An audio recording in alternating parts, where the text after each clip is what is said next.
ಆಪಾದಮೌಳಿಪರ್ಯಂತಂ ಗುರುಣಾಂ ಆಕೃತಿಂ ಸ್ಮರೇತ್ ತೇನ ವಿಘ್ನಾಃ ಪ್ರಣಶ್ಯಂತಿ ಸಿದ್ಧ್ಯಂತಿ ಚ ಮನೋರಥಾಃ. ವೇದಶಾಸ್ತ್ರಪುರಾಣಾನಾಂ ಏಕವಾಕ್ಯತ್ವಸಾಧಕಾನ್ ಶಿಷ್ಯಾತಿ ವತ್ಸಲಾನ್ ಧೀರಾನ್ ಬಾಳಗಾರು ಗುರೂನ್ ಭಜೆ. ಶರ್ವಾದಿವೃಂದಾರಕಮೌಳಿವೃಂದಂ ಏಣಾಯತೆ ಯನ್ನಖ ಚಂದ್ರವೃಂದೇ ಆನಂದತೀರ್ಥಾರ್ಯ ಶಿರೋಮಣೇಸ್ತತ್ ಪಾದಾರವಿಂದಂ ಪ್ರಣಮಾಮಿ ನಿತ್ಯಂ. ವೇದವ್ಯಾಸಗುಣಾವಾಸ ವಿದ್ಯಾಧೀಶ ಸತಾಂ ವಶ ಮಾಂ ನಿರಾಶಂ ಗತಕ್ಲೇಶಂ ಕುರುವನಾಶಂ ಹರೇ ನಿಶಂ. ಲಕ್ಷ್ಮೀಕರತಲಾಂಭೋಜ ಲಾಲನೀಯ ಪದಾಂಬುಜಂ ಪ್ರಣಮಾಮಿ ಹಯಗ್ರೀವಂ ದೇವತಾ ಚಕ್ರವರ್ತಿನಂ. ನಾರಾಯಣಾಯ ಪರಿಪೂರ್ಣಗುಣಾರ್ಣವಾಯ ವಿಶ್ವೋದಯಸ್ಥಿತಿಲಯೋನ್ಯತಿಪ್ರದಾಯ ಜ್ಞಾನಪ್ರದಾಯ ವಿಬುಧಾಸುರಸೌಖ್ಯದುಃಖ ಸತ್ಕಾರಣಾಯ ವಿತತಾಯ ನಮೋ ನಮಸ್ತೆ. ನಾರಾಯಣಂ ಸುರಗುರುಂ ಜಗದೇಕನಾಥಂ ಭಕ್ತಪ್ರಿಯಂ ಸಕಲಲೋಕನಮಸ್ಕೃತಂಚ ತ್ರೈಗುಣ್ಯವರ್ಜಿತಮಜಂ ವಿಭುಮಾದ್ಯಮೀಶಂ ವಂದೇ ಭವಗ್ಧಮರಾಸುರಸಿದ್ಧವಂದ್ಯಂ. ನಾರಾಯಣಂ ನಮಸ್ಕೃತ್ಯ ನರಂಚೈವ ನರೋತ್ತಮಂ ದೇವೀಂ ಸರಸ್ವತೀಂ ವ್ಯಾಸಂ ತತೋ ಜಯಮುದೀರಯೇ. ಶ್ರೀಗುರುಭ್ಯೋ ನಮಃ. ಹರಿ ಓಂ. ಮಹಾಭಾರತದ ಪಾತ್ರಗಳನ್ನು ಚಿತ್ರಣ ಮಾಡುತ್ತಾ ಅದಕ್ಕೆ ನಿಖರವಾದಂತಹ ನಿರ್ಣಯವನ್ನು ಕೊಡ್ತಾ ನಮ್ಮ ಸುತ್ತಮುತ್ತಲು ಏನೇನು ನಡೀತಾ ಇದೆ, ಯಾವ್ಯಾವ ಸ್ವಭಾವಗಳು ಅದು ಯಾವ ಪಾತ್ರಕ್ಕೆ ಒಗ್ಗುವಂತಹದ್ದು ಅಷ್ಟೇ ಅಲ್ಲ, ಒಳಗೆ ನಿಂತು ಅವರೂ ಪ್ರೇರಣೆ ಮಾಡ್ತಾರೆ ಅಂಥವರೇ. ಅದಕ್ಕೆ ಇದನ್ನು ಇತಿಹಾಸ ಅಂತ ಕೂಗುದು. ಸ್ವಲ್ಪ ಪದಗಳನ್ನು ಶಬ್ದಗಳನ್ನು ಹಿಂದೆ ಮುಂದೆ ಮಾಡಿಕೊಳ್ಬೇಕಲ್ಲಿ. ಇತಿ ಆಸ ಹ, ಇತಿ ಹ ಆಸ ಅಂತಿದೆ. ಸ್ವಲ್ಪ ಹಕಾರವನ್ನು ಕಡೆಗೆ ಇಟ್ಟುಕೊಂಡ್ರೆ ಆಯ್ತು. ಇತಿ ಇದೇ ಪ್ರಕಾರವಾಗಿಯೇ ಆಸ ಹಿಂದಿತ್ತು, ಹಿಂದೆ ಮಾತ್ರ ಇದ್ದಿದ್ದಲ್ಲ, ಈಗಲೂ ಹಾಗೆ ಇದೆ. ಅಷ್ಟೇ ಅಲ್ಲ, ಮುಂದೂ ಇರುತ್ತೆ. ಆಸ ಅಂತ ಹಿಂದಿನದು ಮಾತ್ರ, ಭೂತಕಾಲ ಮಾತ್ರ ಹೇಳಿದಾರಲ್ಲ ಅಂದರೆ ಅದು ಭೂತಕಾಲ. ಕೆಲವು ಇತಿಹಾಸಗಳಿಗೆ ಅದು ಹಾಗೆ ಅನ್ವಯ ಆಗಲಿ ಅಂತ, ಹಿಂದೆ ಹೀಗೆ ನಡೆದಿತ್ತು. ಆದರೆ ಈ ಇತಿಹಾಸ ಹಾಗಲ್ಲ.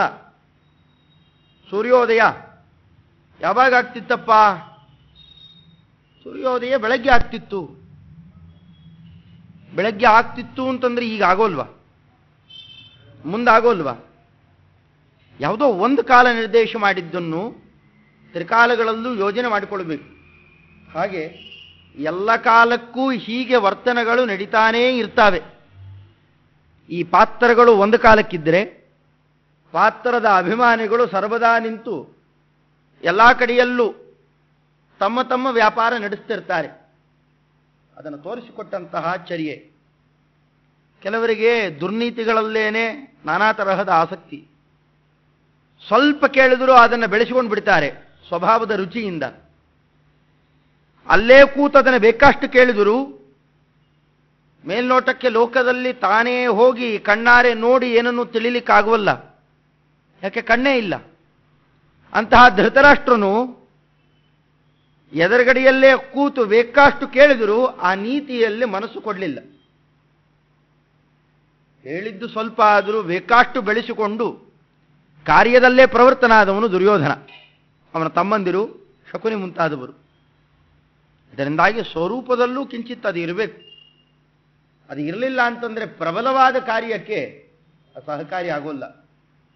ಕೆಲವೊಮ್ಮೆ ಸಾತ್ವಿಕರು ಮಾಡ್ತಾರೆ, ದುಷ್ಟ ಕಾರ್ಯಗಳಲ್ಲಿ ಅವರದ್ದೂ ಭಾಗ ಇರುತ್ತೆ. ಯಾವಾಗ? ಬಹಳ ಒತ್ತಡ ಇದ್ದಾಗ. ಆ ಒತ್ತಡವನ್ನು ಚಿತ್ರಣ ಮಾಡುತ್ತಾ ಆಚಾರ್ಯರು ಇದನ್ನು ತೋರಿಸಿಕೊಡ್ತಾರೆ. ಇಚ್ಛಾಮ ಮರ್ತುಮಥ ನಕ್ಕುರು ಚಾಪ್ಯನುಜ್ಞಾಂ. ಸಾಯ್ಬೇಕು ಅಂತಿದ್ದೇನೆ, ನನಗೆ ಅಪ್ಪಣೆ ಕೊಡು. ನೀ ಅಪ್ಪಣೆ ಕೊಟ್ಟರೆ ನಾನು ಸಾಯ್ತೇನೆ. ಸಾಯಲಿಕ್ಕೆ ಇರೋನು ಅಪ್ಪಣೆ ಯಾಕೆ ಕೊಡಬೇಕು? ಹಾಗೆ ಸಾಯಿ. ಅಪ್ಪಣೆಯನ್ನಿಟ್ಟುಕೊಂಡೇ ಇವರು ಲಡ್ಡುಗೆಗಳಿಗೇನು ವಿಷ ಹಾಕಲಿಲ್ಲ. ಧೃತರಾಷ್ಟ್ರನ ಅಪ್ಪಣೆ ತಗೊಂಡೇನೆ ಪ್ರಮಾಣ ಕೋಟಿ ಮಡುವಿನಲ್ಲಿ ದೂಡಲಿಲ್ಲ.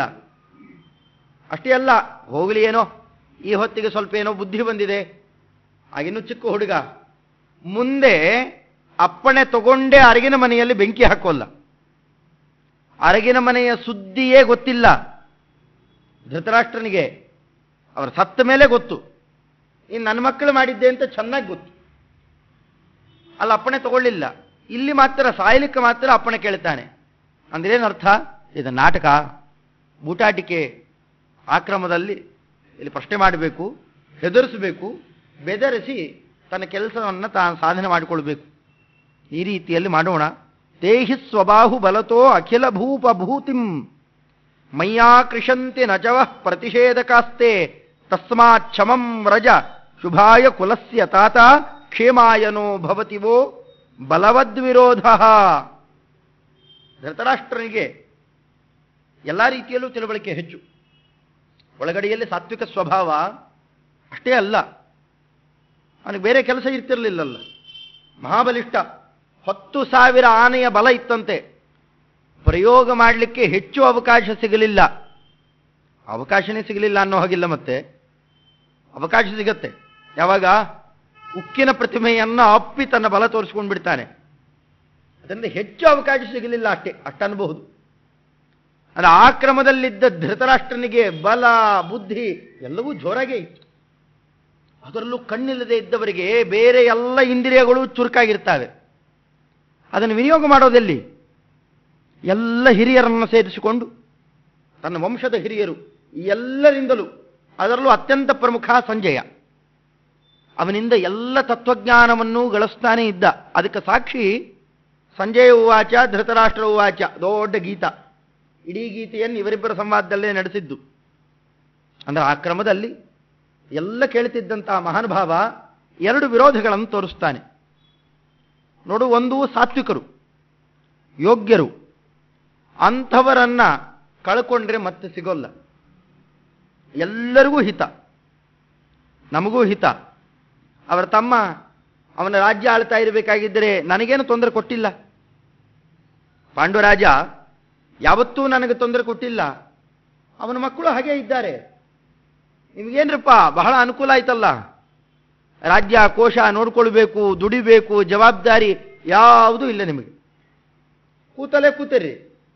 ದುಡಿದು ಹಾಕೋರು ಯಾರೋ. ಒಟ್ಟಿಗೆ ಎಲ್ಲರೂ ಸೇರಿ ನೀವು ಅಣ್ಣ ತಮ್ಮಂದರು ಅಂತ ಆಗಿಬಿಟ್ರೆ ಎಲ್ಲರಿಗೂ ಒಟ್ಟಿಗೆ ಕೀರ್ತಿ. ಈಗೇನು ಧರ್ಮರಾಜನೇ ಬಿಲ್ಲು ಹಿಡ್ಕೊಂಡು ಹೋಗ್ತಾನಾ? ಇಲ್ಲ, ಧರ್ಮರಾಜ ಕೂತಿರ್ತಾನಷ್ಟೇ. ಅಲ್ಲಿ ಹೋಗೋದು ಭೀಮಾರ್ಜುನರು. ತಮ್ಮ ಪರಾಕ್ರಮದಿಂದ ಹೊಡಿತಾರೆ, ಬಡಿತಾರೆ, ಎಲ್ಲೆಲ್ಲಿ ಯಾವ್ಯಾವ ರೀತಿ ಶಾಸನ ಮಾಡಬೇಕು ಮಾಡ್ತಾರೆ. ತಂದ ಐಶ್ವರ್ಯ ತಂದು ಪಾದಕ್ಕೆ ಹಾಕ್ತಾರೆ. ಇವತ್ತು ಇಷ್ಟಿಷ್ಟು ನಮ್ಮ ಸಾಮ್ರಾಜ್ಯ ಬೆಳೀತಾ ಹೋಯಿತು. ತುಂಬ ಬೆಳೆದ ಮೇಲೆ ಎಲ್ಲ ತಾವೇ ನೋಡ್ಕೊಳ್ಳಿಕ್ಕಾಗೋಲ್ಲ. ನಿಮ್ಗಳಿಗೂ ಎಲ್ಲ ಹಂಚುತ್ತಾರೆ. ಅದರಿಂದ ನಿಮ್ಗಳಿಗೇನು ಇಲ್ಲ ಅಂತಿಲ್ಲ, ನಿಮ್ಗಳಿಗೂ ಸಿಗ್ತದೆ. ಇಷ್ಟೇ, ಧರ್ಮರಾಜನಿಗೆ ನೀವು ಅನುಯಾಯಿಗಳಾಗಿ ಇರಬೇಕು ಕಡೆ ತನಕ. ತಪ್ಪೇನು? ಧರ್ಮರಾಜ ನಿಮಗೆಲ್ಲ ಅಣ್ಣ ಅಷ್ಟೇ. ಅದಕ್ಕೆ ತಕ್ಕಂತೆ ಇದ್ದು ಬಿಡ್ರಿ. ಇದು ಸಾತ್ವಿಕ ಮಾರ್ಗ. ಇದರ ಮೇಲೆ ಇನ್ನೇನಾರ ಅವರ ವಿರೋಧ ಕಟ್ಟಿಕೊಳ್ತೇನೆ ಅಂತ ಹೊರಟ್ರೆ, ಈಗಿನ್ನು ನೀವೇ ಬೇಕಷ್ಟು ಕೇಳಿದ್ದೀರಿ. ಒಂದು ಚಿಕ್ಕ ಪದಾರ್ಥದಿಂದ ವಿರೋಧ ಕಟ್ಟಿಕೊಂಡ್ರೂ ಎಂದೋ ಒಮ್ಮೆ ಹೊಡಿತದೆ.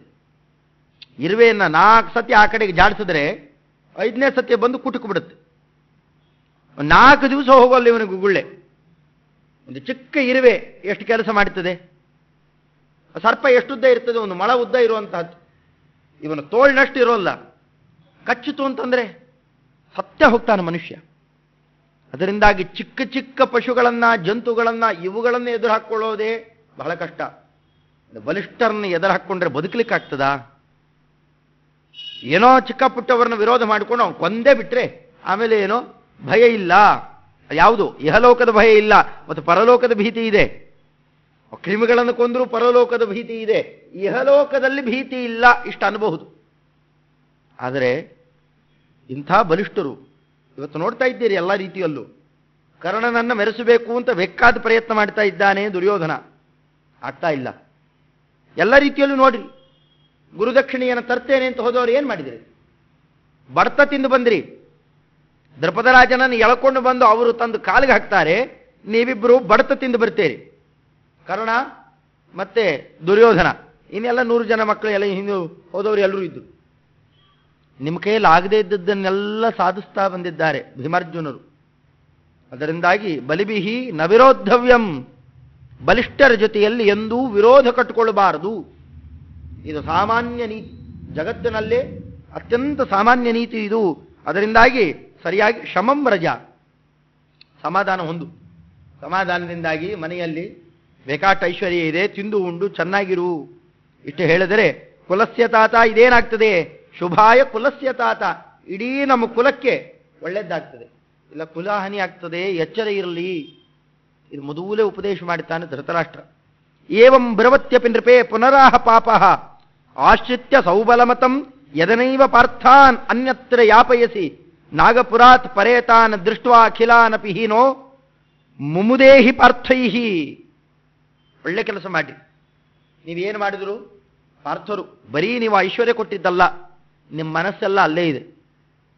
ನಮ್ಮನ್ನು ಸುಮ್ಮನೆ ಹಡ್ಕೊಂಡಿದ್ದೀರಷ್ಟೇ, ಮಕ್ಕಳು ಅಂತ ಲೆಕ್ಕಕ್ಕೆ. ಮಕ್ಕಳ ಮೇಲೆ ನಿಮಗೆಂದೂ ಪ್ರೀತಿ ಇಲ್ಲ. ಹೀಗೆಲ್ಲ ಮಾತಾಡ್ಲಿಕ್ಕೆ ಶುರು ಮಾಡಿತಾವೆ ಹುಡುಗರು. ನಮ್ಮೇಲೆ ನೀವು ಪ್ರೀತಿನೇ ಇಲ್ಲ, ಅದಕ್ಕೆ ಹೀಗೆಲ್ಲ ಮಾಡಿದ್ದೀರಿ ಹೀಗೆ ಅಂತ ಏನೇನೋ ತಕ್ಕೊಂಡು ಇವು ಹೇಳಿದ್ರೆ ಅದೆಲ್ಲ ಅರ್ಥ ಆಗೋಲ್ಲ. ಬೇಕಾಟ ಹೇಳ್ತಾ ಒಂದು ಒಳ್ಳೆ ಕೆಲಸ ಮಾಡ್ರಿ. ನೀವೇನಾರ ಪಾಂಡವರನ್ನ ಕಳಿಸಲಿಲ್ಲ ಅಂತಂದರೆ ನಾವು ಹೀಗೆ ಸ್ವರ್ಗಿ ಸ್ವರ್ಗಿ ಸ್ವರ್ಗಿ ಸಾಯ್ತೇವೆ, ನಮ್ಮನ್ನು ನೋಡ್ಕೊಂಡು ನೀವು ಆನಂದ ಪಡ್ರಿ. ಧೃತರಾಷ್ಟ್ರನಿಗೆ ಈ ರೀತಿಯಲ್ಲೇ ಹೇಳಿದ. ಇದೇ ರೀತಿಯಲ್ಲಿ ಒಬ್ಬೊಬ್ಬರೇ ಸಾಯ್ತಾ ಬರ್ತೇವೆ. ನಮ್ಮ ನಾನಾ ತರಹದ ಇಳಿಮುಖದ ಸ್ಥಿತಿಗಳು ಅವನ್ನೆಲ್ಲ ನೋಡಿ ಆನಂದ ಪಡ್ರಿ. ಇಷ್ಟಂತ ನಾ ಕಾಲಕ್ಕೆ ಏವಂ ನಿಶಮ್ಯ ಗದಿತಂ ಸುತಹಾರ್ಧ ಪಾಶೈ ಆಕೃಷ್ಯ ತಾಶು ಸನೃಪ, ಅದನ್ನ ಇದತಾತ್ ಇಚ್ಛಯೈವ ಅಥವಾ ಅರಿಧರೇಚ್ಛಯೈವ ಪ್ರೌವಾಚ ಪುತ್ರಮಪಿತೆ ಬಲಿನೋ ನ ಪಾರ್ಥ ಶಕ್ಯಾಃ ಪುರಾತ್ ತನಯ ಯಾಪಯಿತುಂ ಕಥಂಚಿತ್. ಇದು ಒಂದು ಸತಿ ಅಲ್ಲ, 2 ಸತಿ ಅಲ್ಲ, ದಿವಸ ಬೆಳಗ್ಗಾದ್ರೆ ಬಂದು ಕುತ್ಕೊಂಡು ಅವನು ಬೇರೆ ಬೇರೆ ಸುದ್ದಿಗಳು ಬರ್ತಿದ್ದು. ದುರ್ಯೋಧನ ಏನು ಮಾಡಿದ? ಊಟಗೀಟ ಮಾಡಿದ್ನಾ?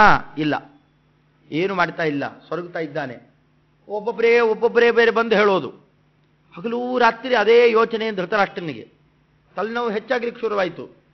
ಒಬ್ಬ ಮಗ ಮಾಡಿದರೆ ಸರಿ, ಅವನು ಪ್ರಚೋದಿತರಾಗಿ ಒಬ್ಬೊಬ್ಬರು ಮಾಡ್ತಾ ಇದ್ದಾವೆ. ಒಬ್ಬೊಬ್ಬರು ಒಂದೊಂದು ರೀತಿಯಲ್ಲಿ ಗೋಳು ಹೋಗ್ಕೋತಾರೆ.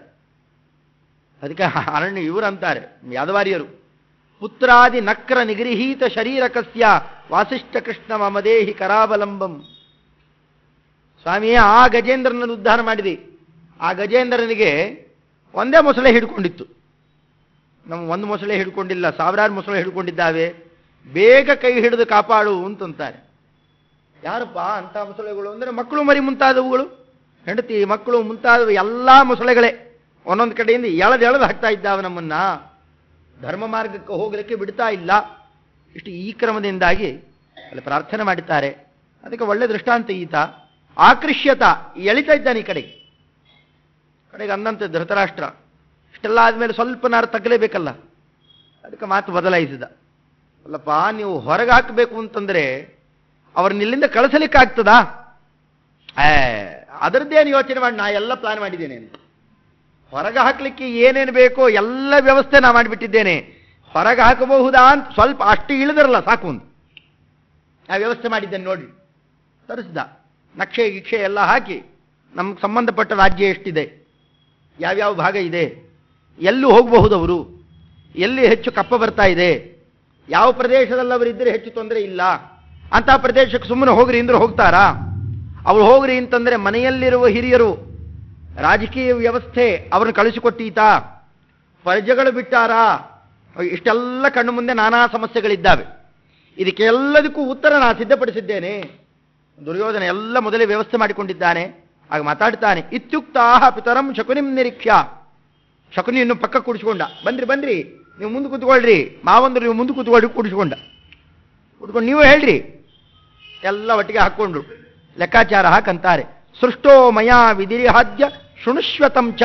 ನಾವೊಂದು ಒಳ್ಳೆ ವಿಧಾನವನ್ನು ಮಾಡಿಟ್ಟಿದ್ದೇನೆ, ಇದನ್ನೆಲ್ಲ ಮುಂದೆ ಹೇಳ್ತೇನೆ ಕೇಳಿ. ಆಸಂಸ್ತ್ರಯೋದಶ ಸಮಾಹ ನಗರಂ ಪ್ರವಿಷ್ಟೇಶು ಏತೇಷು ತಾವದಯಮೇವ ವಿಧಿರ್ಮಯೇಷ್ಟ. ಇವರು ಇಲ್ಲಿ ಪ್ರವೇಶ ಮಾಡಿ ಎಷ್ಟು ದಿವಸ ಆಗಿದೆ? 13 ವರ್ಷ ಆಗಿದೆ. 13 ವರ್ಷದಲ್ಲಿ ಇವರು ಏನೇನು ಮಾಡಿದ್ದಾರೆ? ರಾಜ್ಯ ಆಳಿದ್ದೆಷ್ಟು? ವಿದ್ಯಾಭ್ಯಾಸಕ್ಕೆ ಅಂತ ವಿನಿಯೋಗ ಮಾಡಿದ್ದೆಷ್ಟು? ಧರ್ಮರಾಜನಿಗೆ 16 ವರ್ಷ ಇತ್ತು ಹಸ್ತಿನಾವತಿ ಪಟ್ಟಣಕ್ಕೆ ಬಂದಾಗ. ಯಾಕೆ 14ನೇ ವರ್ಷದ ಹುಟ್ಟುಹಬ್ಬವನ್ನು ಆಚರಣೆ ಮಾಡ್ತಾ ಇದ್ರು. ಯಾರಿಗೆ? ಅರ್ಜುನನಿಗೆ. ಅರ್ಜುನ ಮಧ್ಯಮ ಪಾರ್ಥನಿಗೆ ಆ ಹೊತ್ತಿಗೆ ಹುಟ್ಟುಹಬ್ಬವನ್ನು ಆಚರಣೆ ಮಾಡುತ್ತಿದ್ದ ದಿವಸವೇ ಪಾಂಡುರಾಜ ಮೃತನಾಗಿದ್ದು. ಹಿಂದ ಆ ಪ್ರಕರಣ ಬಂದಿದೆ. ಆಗ ಅವನಿಗೆ 14, ಭೀಮಸೇನನಿಗೆ 15, ಅವರ ಅಣ್ಣನಿಗೆ 16. ಹೀಗೆ ಸರಿಯಾಗಿ ವಯಸ್ಸಿನ ಅಂತರಗಳಿದ್ದಾವೆ. 13 ವರ್ಷದ ಹುಡುಗರುಗಳು ಇವರಿಬ್ಬರು ಒಟ್ಟಿಗೆ ಇದ್ದವರು, ಅವಳಿ ಜವಳಿ ಇದ್ದವರು, ನಕುಲ ಸಹದೇವರು. 16 ವರ್ಷ ಇದ್ದಾಗ ಬಂದವರು. ಈಗ ಅವರಿಗೆ ಎಷ್ಟಾಗಿದೆ? ಅದರ ಮೇಲೆ 13 ಆಗಿದೆ. 29 ವರ್ಷ ಯಾರಿಗೆ? ಧರ್ಮರಾಜನಿಗೆ ಆ ಕಾಲದಲ್ಲಿ ಇದ್ದಿದ್ದು. ಅಷ್ಟರೊಳಗೆ ಸಂಪೂರ್ಣ ವಿದ್ಯಾಭ್ಯಾಸಾದಿಗಳನ್ನೆಲ್ಲ ಮುಗಿಸಿದ್ದಾರವರು. ಅದನ್ನಂತಾನೆ ಆಸಂಸ್ತ್ರಯೋದಶ ಸಮಾಹ ನಗರಂ ಪ್ರವೇಶ್ಯ. ಇದು ಆಚಾರ್ಯರು ಹಿಂದು ಮುಂದೆ ಕೆಲವು ಬೇರೆ ಬೇರೆ ಪ್ರಕರಣಗಳು ಬರ್ತಾವೆ, ಅದಕ್ಕೆ ತಕ್ಕಂತೆ ತಂದು ಯೋಜನೆ ಮಾಡಿದ್ದು. ವಾಸ್ತವಿಕವಾಗಿ ಈ ಪ್ರಕರಣದಲ್ಲಿ ಎಷ್ಟು ದಿವಸ ಇದ್ರು ಅಂತ ಹೇಳಿಲ್ಲ, ಒಟ್ಟಿಗೆ ಲೆಕ್ಕಾಚಾರ ಕೊಡ್ತಾರೆ. ಯಾವಾಗ ಏನೇನು ನಡೀತು, ಯುದ್ಧ ಯಾವಾಗ ನಡೀತು, ಅದಾದ್ಮೇಲೆ ಎಷ್ಟು ದಿವಸ ಇದ್ರು. ಒಟ್ಟಾರೆ ಧರ್ಮರಾಜ ಭೂಮಂಡಲದಲ್ಲಿ ಇದ್ದದ್ದು 108 ವರ್ಷಗಳ ಕಾಲ. ಧರ್ಮರಾಜ ಪೂರ್ಣ ಇದ್ದಿದ್ದು 108 ವರ್ಷಗಳ ಕಾಲ. ಅರ್ಜುನ 106 ವರ್ಷ. ಅಲ್ಲಿಗೆ ಕೃಷ್ಣ ಪರಮಾತ್ಮ 106.5 ವರ್ಷ. ಕೃಷ್ಣ ಪರಮಾತ್ಮ ಭೂಲೋಕದಲ್ಲಿ ಗೋಚರನಾಗಿದ್ದಿದ್ದು ಅದು ಪುರಾಣಾಂತರಗಳಲ್ಲೆಲ್ಲ ವರ್ಣನೆ ಮಾಡ್ತಾರೆ. ಅದನ್ನ 11ನೇ ಸ್ಕಂದ ಭಾಗವತದಲ್ಲಿ ಆಚಾರ್ಯರು ನಿರ್ಣಯ ಕೊಡ್ತಾರೆ. ಆ ಲೆಕ್ಕಾಚಾರ ಎಲ್ಲ ಕಡೆಯಲ್ಲೂ ಹೊಂದಾಣಿಕೆ ಆಗುತ್ತೆ. ಅದನ್ನೇ ಇಟ್ಟು ಇಲ್ಲಿ ವರ್ಣನೆ ಮಾಡುತ್ತಾ ಇದು ಒಂದು ನಿರ್ಣಾಯಕ ಹಂತ. ವಿಧಿರ್ಮಯೇಷ್ಟ ದ್ರೌಣೇರ್ಹಿ ನಾಸ್ತಿ ಸದೃಶಃ ಬಲವಾನ್ ಪ್ರತಾಪಿ. ಇನ್ನು ಭೂಭಾಗದಲ್ಲೆಲ್ಲ ಲೆಕ್ಕಾಚಾರ ಹಾಕಿದ್ದು ಬೇರೆ ಬೇರೆ, ರಾಜಕೀಯ ಕ್ರಮದಲ್ಲಿ ಲೆಕ್ಕಾಚಾರ ಹಾಕಿದ್ದೆಲ್ಲ ಬೇರೆ. ಹೇಗೆ ಓಡಿಸೋದು ಅನ್ನೋದು ನೋಡೋಣ. ವಿರೋಧ ಯಾರು ಮಾಡ್ತಾರೆ? ಮೊದಲು ಅದರ ಪಟ್ಟಿ ಕೊಡ್ತೇನೆ. ಯಾರು ವಿರೋಧ ಮಾಡ್ತಾರೆ? ಅತ್ಯಂತ ಪ್ರೀತಿಪಾತ್ರರಾದವರು ಪಾಂಡವರಿಗೆ, ಪಾಂಡವರ ಮೇಲೆ ಬಹಳ ಪ್ರೀತಿನೂ ಮಾಡ್ತಾರೆ. ಅಂಥವರು ಇಬ್ಬರು, ಒಂದು ದ್ರೋಣಾಚಾರ್ಯರು, ಇನ್ನೊಂದು ಅಶ್ವತ್ಥಾಮಾಚಾರ್ಯರು.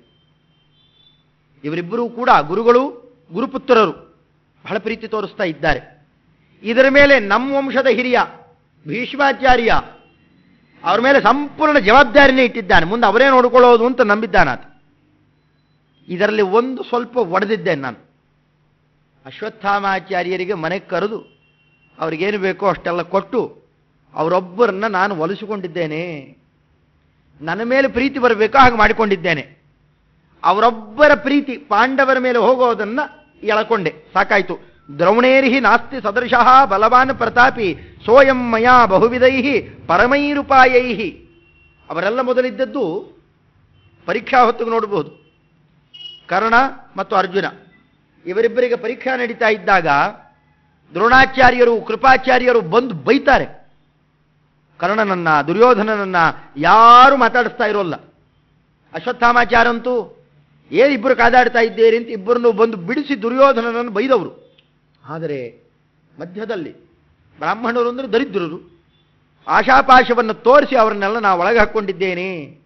ಸಾಮಾನ್ಯ ಉಪಾಯ ಅಲ್ಲ, ಪರಮೈರುಪಾಯೈಹಿ, ದೊಡ್ಡ ದೊಡ್ಡ ಉಪಾಯಗಳನ್ನು ಮಾಡಿ ಅವರನ್ನು ಒಳಗೆ ಹಾಕ್ಕೊಂಡಿದ್ದೇನೆ ನಾನು. ಸಾಕಾಯಿತು, ಇನ್ಯಾರು ಬೇಡ, ಇನ್ನೆಲ್ಲ ಒಳಗೆ ಹಾಕ್ಕೊಂಡಿದ್ದೇನೆ. ಅಶ್ವತ್ಥಾಮಾಚಾರ್ಯ ಎಲ್ಲಿರ್ತಾರೋ ಅದಕ್ಕೆ ವಿರುದ್ಧವಾಗಿ ದ್ರೋಣಾಚಾರ್ಯರು ಹೋಗೋಲ್ಲ. ಇಷ್ಟು ದೊಡ್ಡ ಪ್ರಕರಣ ನಡೀಲಿಕ್ಕೆ ಕಾರಣ ಇವರು ವಿದ್ಯಾಭ್ಯಾಸಾದಿಗಳನ್ನು ನಡೆಸಿಕೊಟ್ಟಿದ್ದು ಅಶ್ವತ್ಥಾಮಾಚಾರ್ಯ ಹೊಟ್ಟೆಗೆ ಹಾಲು ಹಾಕಬೇಕು ಅಂತ ಅಷ್ಟೇ. ಅಂಥ ದ್ರೋಣಾಚಾರ್ಯರು ಮಗನನ್ನು ಬಿಟ್ಟು ಬೇರೆ ಪಕ್ಷಕ್ಕೆ ಹೋಗ್ತಾರಾ? ಸಾಧ್ಯವೇ ಇಲ್ಲ. ಅದರಿಂದಾಗಿ ನೀತೋ ವಶಂ ವಶಗತಃ ಅಸ್ಯಹಿ ಮಾತುಲೇನ ಸಾಕಂ ಪಿತಾ ತಮನುಚೈಷ ನದೀ ಪ್ರಸೂತಃ. ಯಾವಾಗ ಅಶ್ವತ್ಥಾಮಾಚಾರ್ಯ ನನ್ನ ಬಳಿಯಲ್ಲಿದ್ದಾರೋ ಅವಾಗ ಸರಿಯಾಗಿ ಅವರ ಜೊತೆಯಲ್ಲೇ ಕೃಪಾಚಾರ್ಯರು ನನ್ನ ಪಕ್ಕ ಇದ್ದಾರೆ. ಮೊದಲು ದ್ರೋಣಾಚಾರ್ಯನ ಎಳಿಲಿಕ್ಕಾಗೋಲ್ಲ, ಕೃಪಾಚಾರ್ಯರನ್ನು ಎಳ್ಕೊಂಡಿದ್ದೇನೆ. ಯಾಕೆ? ಸೋದರಳಿಯಂದರ ಮೇಲೆ ಮಾವಂದರಿಗೆ, ಸೋದರ ಮಾವಂದರಿಗೆ ಬಹಳ ಪ್ರೀತಿ. ಕೃಪಿ ತಾಯಿ, ಕೃಪಾ ಸೋದರ ಮಾವ. ಸೋದರ ಮಾವನಿಗೆ ಮಾತುಲಸ್ಯ ಅವು ಬಹಳ ಪ್ರೀತಿ ಇದೆ ಅಶ್ವತ್ಥಾಮಾಚಾರ್ಯರ ಮೇಲೆ ಮತ್ತು ಗರ್ವ ಇದೆ. ನನ್ನ ಸೋದರನ ನನಗೆ ಸಮಾನ ಯಾರಿದ್ದಾರೆ? ಅದು ವಸ್ತುಸ್ಥಿತಿಯೂ ಹೌದು. ಪ್ರಳಯಕಾರಕ ರುದ್ರದೇವರ ಅಂಶ ಸಂಭೂತರವರು. ಅದರಿಂದ ಅಂಥ ವರ್ಚಸ್ಸು, ಅಂಥ ಬ್ರಹ್ಮಚರ್ಯ, ಅಂತಹ ತಪಸ್ವಿತ, ಎಂಥ ಬ್ರಾಹ್ಮಣ, ಬ್ರಹ್ಮಚಾರಿ ಬ್ರಾಹ್ಮಣ, ಅವರಿಗೆ ಸದೃಶ ಇನ್ನೊಬ್ಬ ಬ್ರಾಹ್ಮಣ ಇಲ್ಲ. ಇದು ವಸ್ತುಸ್ಥಿತಿಯೂ ಹೌದು. ಈ ಸಹಜವಾದ ಪ್ರೇಮದಿಂದ ಏನಾಗ್ತಾರೆ, ಕೃಪಾಚಾರ್ಯರು ನನ್ನ ಕಡೆಗೆ ಬರ್ತಾರೆ. ಅವರೊಬ್ಬರೇ ಬರೋಲ್ಲ. ಅಲ್ರಿ, ನಿಮ್ಮ ಹುಡುಗ ಅಷ್ಟು ಹೇಳ್ತಾನೆ, ಕೇಳಬಾರದಾ? ನಾನಂತೂ ಅಲ್ಲೇ ಇದ್ದೇನಪ್ಪ, ನೀವೇನಾರು ಮಾಡಿರಿ. ಹೀಗೆ ಒಬ್ಬ ಶಿಷ್ಟರು ಒಳಗೆ ಹೋಗ್ತಿರ್ಲಿಕ್ಕೆ ಇವರಿಬ್ಬರ ಮಧ್ಯದಲ್ಲಿರೋ ದ್ರೋಣಾಚಾರ್ಯರು ಎಳ್ಕೊಂಡೇ ಹೋಗ್ತಾರೆ. ಆ ಮಾತಿನ ಪ್ರಯೋಗವೇ ಹಾಗೆ ಮಾಡಿದ್ದಾರೆ ಆಚಾರ್ಯರು. ಮಾತುಲೇನ ಸಾಕಂ ಪಿತಾ ತಮ್ಮನು ಚೈಷ ನದಿ ಪ್ರಸೂತಃ. ಸುಮ್ಮನೆ ಹೋಗ್ತಾರಾ? ತಮ್ಮ ಸ್ನೇಹಿತರನಿಗೂ ಒಂದು ಕೊಕ್ಕೆ ಹಾಕಿ ಎಳ್ಕೊಂಡೇ ಹೋಗ್ತಾರೆ. ಯಾರು? ನದಿ ಪ್ರಸೂತಃ, ಗಂಗಾಪುತ್ರ ಅಂತ ಭೀಷ್ಮಾಚಾರ್ಯರನ್ನು ಎಳ್ಕೊಂಡೇ ಬರ್ತಾರೆ. ಸಾಕಾಯ್ತು. ಅಶ್ವತ್ಥಾಮಾಚಾರ್ಯನ ಒಳಗೆ ಹಾಕ್ಕೊಂಡು ಇವರನ್ನೆಲ್ಲ ಒಳಗೆ ಎಳ್ಕೊಳ್ತೇನೆ ನಾನು, ನನಗೆ ಆ ಸಾಮರ್ಥ್ಯ ಇದೆ. ಸ್ವಲ್ಪ ಪಾಂಡವರಲ್ಲಿ ಇರಬಾರದಷ್ಟೇ. ಪಾಂಡವರು ದೂರ ಆದರೂ ಇದಿಷ್ಟು ಕೆಲಸ ಮಾಡುತ್ತೇನೆ. ಇನ್ನೇನು ಇದರ ಮೇಲೆ ಏವಂ ಹಿ ಸೈನಿಕಗಣಾ ಅಪಿ ದಾನಮಾನೈಹಿ. ಸೈನಿಕರಿಗೆ ಬೇಕಾಗಿ ಎಲ್ಲಿ ಕರಿಬೇಕೋ ಅವರಿಗೆಲ್ಲ ದಾನ ಕೊಡೋದು, ಅವರಿಗೆ ಹೆಚ್ಚೆಚ್ಚು ಏನಂತ ಬೋನಸ್ ಗಿನಸ್ ಕೊಡೋದು, ಅಥವಾ ಅವರಿಗೆ ಗೌರವ ಕೊಡೋದು. ಎಲ್ರಿಗೂ ಕೊಡಬೇಕಾಗಿಲ್ಲ. ಸೇನಾಧಿಪತಿಗಳಿಗೆ ಕೆಲವರಿಗೆ ಕೊಟ್ಟರೆ ಸಾಕು. ಕೊಟ್ಟು ಯಾರು ಮಾತು ಕೇಳೋಲ್ಲ ಕೊಂದು ಬಿಡು ಅನ್ನೋದಷ್ಟೆ. ಬಲಿಷ್ಠರಲ್ಲದೆ ಇರೋ ಸೇನಾಧಿಕಾರಿಗಳೆಲ್ಲ ಏನು ಮಾಡಿಬಿಡ್ತಾರೆ, ಅಯ್ಯಪ್ಪ ಯಾಕೆ ಬೇಡಪ್ಪ ಮಾರಾಯ, ನಾವು ತೊಗೊಂಡೇನು ಮಾಡಬೇಕು, ಪಾಂಡವರು ದುರ್ಯೋಧನನು, ನಮಗೊಂದಿಷ್ಟು ಊಟ ಸಿಕ್ಕರೆ ಸಾಕು, ನಮ್ಮ ಕೆಲಸ ಏನೋ ಅದನ್ನು ಮಾಡೋಣ ಅಂತಾರೆ. ಎಲ್ಲ ಇವನ ಕಡೆಗೆ ತಿರುಗಿಬಿಡ್ತಾರೆ. ದಾನ ಮಾನ ಉಪಾಯ ಇವುಗಳನ್ನೆಲ್ಲ ಮಾಡಿ ಎಲ್ಲ ಸೈನಿಕರನ್ನು ಎಳಿತೇನೆ. ಸಾಕು. ಸೈನಿಕರು ಒಂದು ಪಕ್ಷಕ್ಕೆ ಬಂದರು ಅಂತಂದರೆ ಪ್ರಜೆಗಳನ್ನು ಎಳ್ಕೊಳ್ಳೋದೇನು ಕಷ್ಟ ಇಲ್ಲ. ಮಾತು ಕೇಳಲಿಲ್ಲ ಅಂತಂದ್ರೆ ಹೊಡೀರಿ ಅಂದ್ರೆ ಹೊಡಿಬೇಕಷ್ಟೆ. ಹೌದಲ್ಲ? ಇವತ್ತಿನ ಸರ್ಕಾರದಲ್ಲಿ ಮಾತಾಡ್ತಾರೇನ್ರಿ ಯಾರಾದರೂ? ಬೇರೆ ಬೇರೆ ಸರ್ಕಾರ ಎಲ್ಲ ನೋಡ್ರಿ, ಸರ್ಕಾರದಲ್ಲಿ ವಿರೋಧ ಪಕ್ಷ ಅಧಿಕಾರಿಗಳು ಅವರು ಇವರು ಅಂತ ಬೇಕಾಷ್ಟು ಜನ ಬಾಯಿ ತೆರಿತಾನೇ ಇರೋರು, ಹಗರಣಗಳು ಅಂತ ಬರ್ತಾನೆ ಇರೋವು. ಇವತ್ತಿನ ಸರ್ಕಾರದಲ್ಲಿ ಒಬ್ಬರು ಮಾತಾಡಿದ್ರು ಕೊಂದೇ ಬಿಡ್ತಾನೆ. ವೇಣಾಸುರ ಬಂದು ಕೂತಿರೋನಲ್ಲಿ ಇಂತಿಂತಹದ್ದೇ ಪ್ರಕರಣಗಳು ಬೆಳೀತಾ ಹೋದಾಗ ಏನು ಮಾಡಿಬಿಡ್ತಾರೆ, ಒಬ್ಬರು ಮಾತಾಡೋದೇ ಇಲ್ಲ. ದುರ್ಯೋಧನನ ಲೆಕ್ಕಾಚಾರ ಹೀಗೆ ತೋರಿಸ್ತಾ ಇದ್ದಾನೆ. ಅಸ್ತ್ರೇ ಬಲೇಪ್ಯಧಿಕ ಏವ ಸುರೇಂದ್ರ ಸೂನೋಹೋ ಜ್ಯೇಷ್ಯೇ ಚ ಮಂತ್ರ ಬಲತಃ ತ್ವಹಮೇವ ಭೀಮಂ. ಇನ್ನಿದರ ಎಲ್ಲದರ ಮೇಲೆ ಪ್ರಾಯೋವಶಂ ಮಮಗತ ಅಪಿ ಚೈಷ ಕರ್ಣ. ಎಲ್ಲದರ ಮೇಲೆ ನನ್ನ ಉಪ್ಪು ತಿಂದು ಕೂತಿದ್ದಾನೆ ಕರ್ಣ. ಅಂಗರಾಜ್ಯವನ್ನು ಕೊಟ್ಟು ಕೂಡಿಸಿದ್ದೇನೆ. ಅವನ ಬಲವನ್ನು ನೋಡೇನೆ ಪಾಂಡವರನ್ನು ಹೊಡಿಲಿಕ್ಕೆ ಇವನು ಯೋಗ್ಯ ಅಂತ ಅವತ್ತೇ ಎಳೆದಾಕಿಬಿಟ್ಟಿದ್ದೇನೆ. ಅವನು ಕರ್ಣ ನನ್ನ ಕಡೆ ಇದ್ದಾನೆ. ಅದರಿಂದಾಗಿ ಅರ್ಜುನನನ್ನು ಹೊಡಿಲಿಕ್ಕೆ ಒಳ್ಳೆ ಅಸ್ತ್ರಬಲ ಇರತಕ್ಕಂತಹ ಒಳ್ಳೆ ವ್ಯಕ್ತಿ ಕರ್ಣ, ಅವನು ನನ್ನ ಕಡೆ ಇದ್ದಾನೆ. ಇನ್ಯಾರು ಉಳ್ಕೊಳ್ಳೋರು ಅತ್ಯಂತ ಬಲಿಷ್ಠ ಈ ಧರ್ಮರಾಜ ನಕುಲ ಸಹದೇವ ಅವೆಲ್ಲ ಪ್ರಯೋಜನ ಇಲ್ಲ. ಅವ್ರನ್ನೆಲ್ಲ ಹೊಡಿಲಿಕ್ಕೆ ದ್ರೋಣಾಚಾರ್ಯ ಪ್ರಭೃತಿಗಳು ದೊಡ್ಡ ದೊಡ್ಡ ಬಲಿಷ್ಠರೇ ಇದ್ದಾರೆ. ಭೀಷ್ಮಾಚಾರ್ಯರೂ ಕೂಡ ಅರ್ಜುನನನ್ನು ಹೊಡಿಲಿಕ್ಕಾಗಲ್ಲ, ಇದು ಗೊತ್ತಿತ್ತವನಿಗೆ. ದುರ್ಯೋಧನನ ಲೆಕ್ಕಾಚಾರ ಮೊದಲೇ ಆಗಿದೆ. ಭೀಷ್ಮಾಚಾರ್ಯರಾಗಲಿ ದ್ರೋಣಾಚಾರ್ಯರಾಗಲಿ ಇಬ್ಬರೂ ಸೇರಿದರೂ ಅರ್ಜುನನನ್ನು ಹೊಡಿಲಿಕ್ಕಾಗಲ್ಲ. ಇದು ಇಲ್ಲಿ ತಾತ್ಪರ್ಯ ನಿರ್ಣಯದಲ್ಲಿ ಮುಂದಂತಾರೆ. ಆದರೆ ಇದರ ನಿರ್ಣಯ ಮಹಾಭಾರತದಲ್ಲಿದೆ. ಇದರ ಹಿಂದಿನ ಪ್ರಕರಣದಲ್ಲೇ ನಿರ್ಣಯ ಇದೆ. ಹಿಂದಿನ ಪ್ರಕರಣದಲ್ಲಿ ಗುರುದಕ್ಷಿಣಾ ಪ್ರಕರಣ ಬಂದಾಗ ನೀವೀಗೇನು ಮಾಡಿದಿರಿ, ಸಾಮಾನ್ಯ ನಾನೊಂದು ಷರತ್ತು ಹಾಕಿದ್ದೆ. ಆ ಷರತ್ತು ನಮ್ಮಿಬ್ಬರ ಮಧ್ಯೆ ಒಂದು ಷರತ್ತು, ಯಾರು ಅತ್ಯಂತ ನನ್ನ ಅಪೇಕ್ಷಾವನ್ನು ಪೂರ್ಣ ಮಾಡ್ತಾರೆ ಅವರನ್ನ ವಿದ್ಯಾದಲ್ಲಿ ಜ್ಯೇಷ್ಠರನ್ನಾಗಿ ಮಾಡ್ತೇನೆ, ಇಷ್ಟು ಅಂದಿದ್ದೆ. ಅದನ್ನು ನನ್ನ ಅಪೇಕ್ಷಾವನ್ನು ದ್ರುಪದರಾಜನ ತಂದೆ ಎಳೆದು ಹಾಕಿದೆಪ್ಪ, ಅದು ನನ್ನ ಷರತ್ತು. ಆದರೆ ನನಗೆ ಗುರುದಕ್ಷಿಣೆ ಬೇರೆ ಕೊಡಬೇಕು ಅಂತಾರೆ ದ್ರೋಣಾಚಾರ್ಯರು. ಅವರು ಕೇಳಿದ್ದು ಎರಡು ಗುರುದಕ್ಷಿಣ. ಒಂದು, ಮುಂದೊಮ್ಮೆ ನನ್ನ ಜೊತೆಯಲ್ಲಿ ಯುದ್ಧ ಮಾಡಬೇಕಾದ ಪ್ರಸಂಗ ಬರುತ್ತೆ, ಯುದ್ಧ ಮಾಡೋಲ್ಲ ಅಂತ ಅನ್ನೋ ಹಾಗಿಲ್ಲ, ನೀ ಯುದ್ಧ ಮಾಡಬೇಕು, ಇದು ಭಗವದಿಚ್ಛಾ. ಗುರುಗಳಾದರೂ ಚಿಂತೆ ಇಲ್ಲ, ಯುದ್ಧ ಮಾಡಲಿಕ್ಕೇ ಬೇಕು. ಅದಕ್ಕೆ ಉತ್ತರ ಗೋಗ್ರಹಣದ ಕಾಲದಲ್ಲಿ, ಅದು ವಿರಾಟ ಪರ್ವದ ಕಡೆ ಭಾಗದಲ್ಲಿ ಬರುತ್ತೆ, ಅಲ್ಲಿ ಹೆಚ್ಚು ಯುದ್ಧ ಮಾಡೋಲ್ಲ, ಅವರನ್ನ ತಡಿಲಿಕ್ಕೆ ಏನು ಬೇಕೋ ಅಷ್ಟು ಮಾಡ್ತಾನೆ, ಕಾರುಣ್ಯ ಇರುತ್ತೆ, ಇವರು ಬಿಟ್ಟು ಹೊಟ್ಟೋಗ್ತಾರೆ. ಯುದ್ಧ ನಡೆದಿದ್ದು ಮಹಾಭಾರತ ಯುದ್ಧ ಕಾಲದಲ್ಲೇ, ಅವರು ಕೇಳ್ಕೊಂಡಿದ್ದು ಅದನ್ನು. ಒಂದು. ಇನ್ನೊಂದು, ಬೇಕಾದ್ದಾದರೂ ಕೃಷ್ಣದೇವರ ಜೊತೆಯಲ್ಲಿ ಯುದ್ಧ ಮಾಡಿಕೂಡುದು. ದ್ರೋಣಾಚಾರ್ಯ ತಗೊಂಡ 2 ಗುರುದಕ್ಷಿಣ. ಇದು ಮೂಲ ಭಾರತದಲ್ಲೇ ಇದೆ. ಒಂದು ಅಧ್ಯಾಯ ಇಡೀ ಅದನ್ನು ಚಿತ್ರಣ ಮಾಡಿ, ಕೃಷ್ಣ ಅಂದರೆ ಯಾರು ಅಂತ ತಿಳ್ಕೊಂಡಿದ್ದೀಯಾ? ನಿಮ್ಮಪ್ಪ ಇಂದ್ರ ಬಂದು ಗೋವರ್ಧನೋದ್ಧಾರ ಪ್ರಕರಣದಲ್ಲಿ ನನ್ನ ಮಗನನ್ನು ಉದ್ಧಾರ ಮಾಡಬೇಕು ಅಂತಂದಾಗ ಅವನ ಸಂಪೂರ್ಣ ಉದ್ಧಾರ ಮಾಡ್ತೇನೆ ಅಂತ ಮಾತು ಕೊಟ್ಟವನು ಕೃಷ್ಣ. ಇಡೀ ಜಗತ್ ಪರಿಪಾಲಕ ಇದ್ದಾನೆ, ಬೇಕಾದ ಪ್ರಸಂಗ ಬಂದರೂ ಅವನ ಜೊತೆಯಲ್ಲಿ ಯುದ್ಧ ಮಾಡಬೇಡ, ಇದೊಂದು ನೀ ಕೊಡುವ ನನಗೆ ಗುರುದಕ್ಷಿಣೆ ಅಂತಂದಿದ್ದಾರೆ ದ್ರೋಣಾಚಾರ್ಯರು. ಆದರೆ ನೀನು ನನ್ನನ್ನು ಮೀರಿಸಿದ್ದೀಯಾದ್ದರಿಂದಾಗಿ ಅದ್ವಿತೀಯ ಧನುರ್ಧಾರಿಯನ್ನಾಗಿ ಮಾಡಿದ್ದೇನೆ, ನಾ ಕೊಟ್ಟು ಮಾತು ಉಳಿಸಿಕೊಂಡಿದ್ದೇನೆ. ನಿನ್ನ ಮೀರಿದವರು ಅಂದರೆ ಇಬ್ಬರೇ. ನಿನ್ನ ಮೀರಿದವರು ಒಂದು ಭೀಮ, ಇನ್ನೊಂದು ಕೃಷ್ಣ. ಇವರಿಬ್ಬರ ಜೊತೆಯಲ್ಲಿ ಅಣ್ಣಾದ್ದರಿಂದಾಗಿ ಭೀಮನ ಜೊತೆ ಯುದ್ಧ ಪ್ರಸಂಗ ಬರೋಲ್ಲ. ನೀವೆಲ್ಲ ಒಟ್ಟಿಗೆ ಹಾಕಿದ್ದೀರಿ, ನಿಮ್ಮ ತಾಯಿ ಶಿಕ್ಷಣ ಆಗಿದೆ, ಧರ್ಮರಾಜ ಬದುಕಿರೋ ತನಕ ಅಂತೂ ನಿಮ್ಮಲ್ಲ ವೈರ ಬರೋಲ್ಲ, ಪ್ರಸಕ್ತಿಯೇ ಇಲ್ಲ. ಕೃಷ್ಣದೇವರ ಜೊತೆಯಲ್ಲಿ ಪ್ರಸಕ್ತಿಯನ್ನು ಮಾಡಿಕೊಳ್ಬೇಡ. ಇವರಿಬ್ಬರದು ಪ್ರಸಕ್ತಿ ಇಲ್ಲ ಅಂದಮೇಲೆ ಜಗತ್ತಿನಲ್ಲಿ ಅದ್ವಿತೀಯನಾದಂತಹ ಧನುರ್ಧಾರಿ ಅಂದರೆ ನೀನೆ. ಅಲ್ಲ ಗುರುಗಳೇ, ನೀವಿದ್ದೀರಲ್ಲ ಅಂದರೆ ನನ್ನನ್ನು ಮೀರಿಸುವನಪ್ಪ ನೀನು, ನನ್ನನ್ನು ಮೀರಿಸುವವನೇ ಅಲ್ಲಿ ಹೇಳ್ಕೊಂಡಿದ್ದಾರೆ. ಇದೆಲ್ಲ ಚೆನ್ನಾಗಿ ಗೊತ್ತಿತ್ತು ದುರ್ಯೋಧನನಿಗೆ, ಅವೆಲ್ಲ ಇಟ್ಕೊಂಡೇ ಮಾತಾಡ್ತಾನೆ. ಅದರಿಂದ ಅರ್ಜುನನನ್ನು ಗೆಲ್ಲಬೇಕು ಅಂತಂದರೆ ಅದಕ್ಕಿರುವ ಒಳ್ಳೆ ಅಸ್ತ್ರ ಅಂದರೆ ಕರ್ಣ, ಅವನೊಬ್ಬನೇ. ಇನ್ನು ಉಳ್ಕೊಳ್ಳೋದು ಭೀಮಸೇನ ಒಬ್ಬನೇ. ಆ ಭೀಮನನ್ನ ಜೇಷ್ಯೇಚ ಮಂತ್ರಬಲತಃ ತ್ವಹಮೇವ ಭೀಮಂ, ನನ್ನ ಮಂತ್ರಶಕ್ತಿಯಿಂದ, ನನ್ನ ಶಕ್ತಿಯಿಂದ ಆಗೋಲ್ಲ, ಬಾಹುಬಲಾದಿಗಳಿಂದ ಆಗಲ್ಲ, ಮಂತ್ರಶಕ್ತಿಯಿಂದ ನಾ ಗೆಲ್ತೇನೆ. ಯಾರನ್ನ? ಭೀಮನನ್ನ. ಏನು ಮಂತ್ರಶಕ್ತಿ, ಅಷ್ಟು ಮಂತ್ರಶಕ್ತಿ ಇದೆಯಾ ನಿನಗೆ? ಒಂದು ವಿಚಿತ್ರ ರಹಸ್ಯವನ್ನು ಸ್ಫೋಟ ಮಾಡ್ತಾನಿಲ್ಲಿ ದುರ್ಯೋಧನ. ಅವನು ಪ್ರತಿನಿತ್ಯ ಏನು ಮಾಡ್ತಾ ಇದ್ದ, ಎಷ್ಟು ಮಂತ್ರ ಜಪ ಮಾಡ್ತಾ ಇದ್ದ ಅನ್ನೋದನ್ನ ಇಲ್ಲಿ ಬಾಯಿ ಬಿಡ್ತಾನೆ. 30 ಪರಮಕಾಹ ಸುದುರ್ಲಭಾಶ್ಚ ಸುರದುರ್ಲಭಾಶ್ಚ ದುರ್ವಾಸಸೋ ಹಿ ಮನವಃ ಅದ್ಯ ಮಯಾ ಗೃಹೀತಾ ಅನ್ಯತ್ರ ತೇ ಪ್ರವಹಿತ ನಹಿ ವೀರ್ಯವಂತಹ ಸ್ಯುರ್ಭೀಮ ಇತ್ಯಹಂ ಅಮೂನ್ ನಿಯೋಜಯಾಮಿ. ಅಪ್ಪ, ದಿವಸ ನಾ ಎಷ್ಟು ಮಂತ್ರ ಜಪ ಮಾಡ್ತೇನೆ ಗೊತ್ತಾ ನಿಮಗೆ? ಧೃತರಾಷ್ಟ್ರನ ಮುಂದೆ ಹೇಳ್ಕೊತಾ ಇದ್ದಾನೆ, ಅವ್ರಿಗೂ ಗೊತ್ತಿರಲಿಲ್ಲ. ಇಲ್ಲಿ ಬಾಯಿ ಬಿಡ್ತಾನೆ, ಪ್ರತಿನಿತ್ಯ ನಾನು ಜಪ ಮಾಡೋದು 30 30 ಅಂದರೆ 30, ಶತಂ ಅಂತಂದ್ರೆ 100, 30 × 100 ಎಷ್ಟಾಯ್ತಲ್ಲಿಗೆ? 3000 ಮಂತ್ರಗಳನ್ನ. ಅದು ಅನೂನ ದಶಕಾಹ ಅಂತಂತಾನೆ. ಮುಂದೆ ಹೇಳಬೇಕಾಗಿದ್ದೀರ ಅದನ್ನ. ಎಷ್ಟು ಜಪ ಮಾಡ್ತೇನೆ ಅಂತಂದ್ರೆ 10ಕ್ಕಿಂತ ಕಮ್ಮಿ ಇಲ್ಲ, ಪ್ರತಿನಿತ್ಯ ಜಪ ಮಾಡ್ತೇನೆ. ಅಂದರೆ ಒಂದು ಮಂತ್ರ 10ಕ್ಕಿಂತ ಕಮ್ಮಿ ಜಪ ಮಾಡಿದರೆ ಅದು ಸಿದ್ಧಿಸೋಲ್ಲ. ನೀವು 10 ಮಂತ್ರ ಜಪ ಮಾಡಿ ಒಂದು ಸರಿಯಾಗಿ ಪ್ರಯೋಗ ಮಾಡಿರಲಿಲ್ಲ ಅಂತಂದ್ರೆ ಜಪ ಮಾಡಿದ್ದು ಮಾಡದೇ ಇದ್ದಿದ್ದು ಎಲ್ಲ ಒಂದೇ, ವ್ಯರ್ಥ ಆಗಿ ಹೋಗುತ್ತೆ. ಅದಕ್ಕೆ ಎಷ್ಟು ಹೇಳಿದ್ದಾರೆ? ಸಹಸ್ರ ಪರಮಾಂ ದೇವೀಂ ಶತಮದ್ಯಾಂ ದಶಾವರಾಂ. ಅದು ದಶ ಅಂತ ಯಾರಿಗೆ ಹೇಳಿದ್ದು? ಧರ್ಮಶಾಸ್ತ್ರದಲ್ಲಿ ವಿಚಾರ ಮಾಡ್ತಾ ಅಂತಾರೆ. ತೀರ ಸೇನಾ ಮುಂತಾದವುಗಳಲ್ಲಿ ಯುದ್ಧಕ್ಕೆ ಹೋಗ್ತಿರ್ತಾರಲ್ಲ ಕ್ಷತ್ರಿಯರು ಮುಂತಾದವರು, ಅವರಿಗೆ ಮಾತ್ರ ಅವಕಾಶ ಕೊಟ್ಟಿರೋದು 10 ಅಂತ.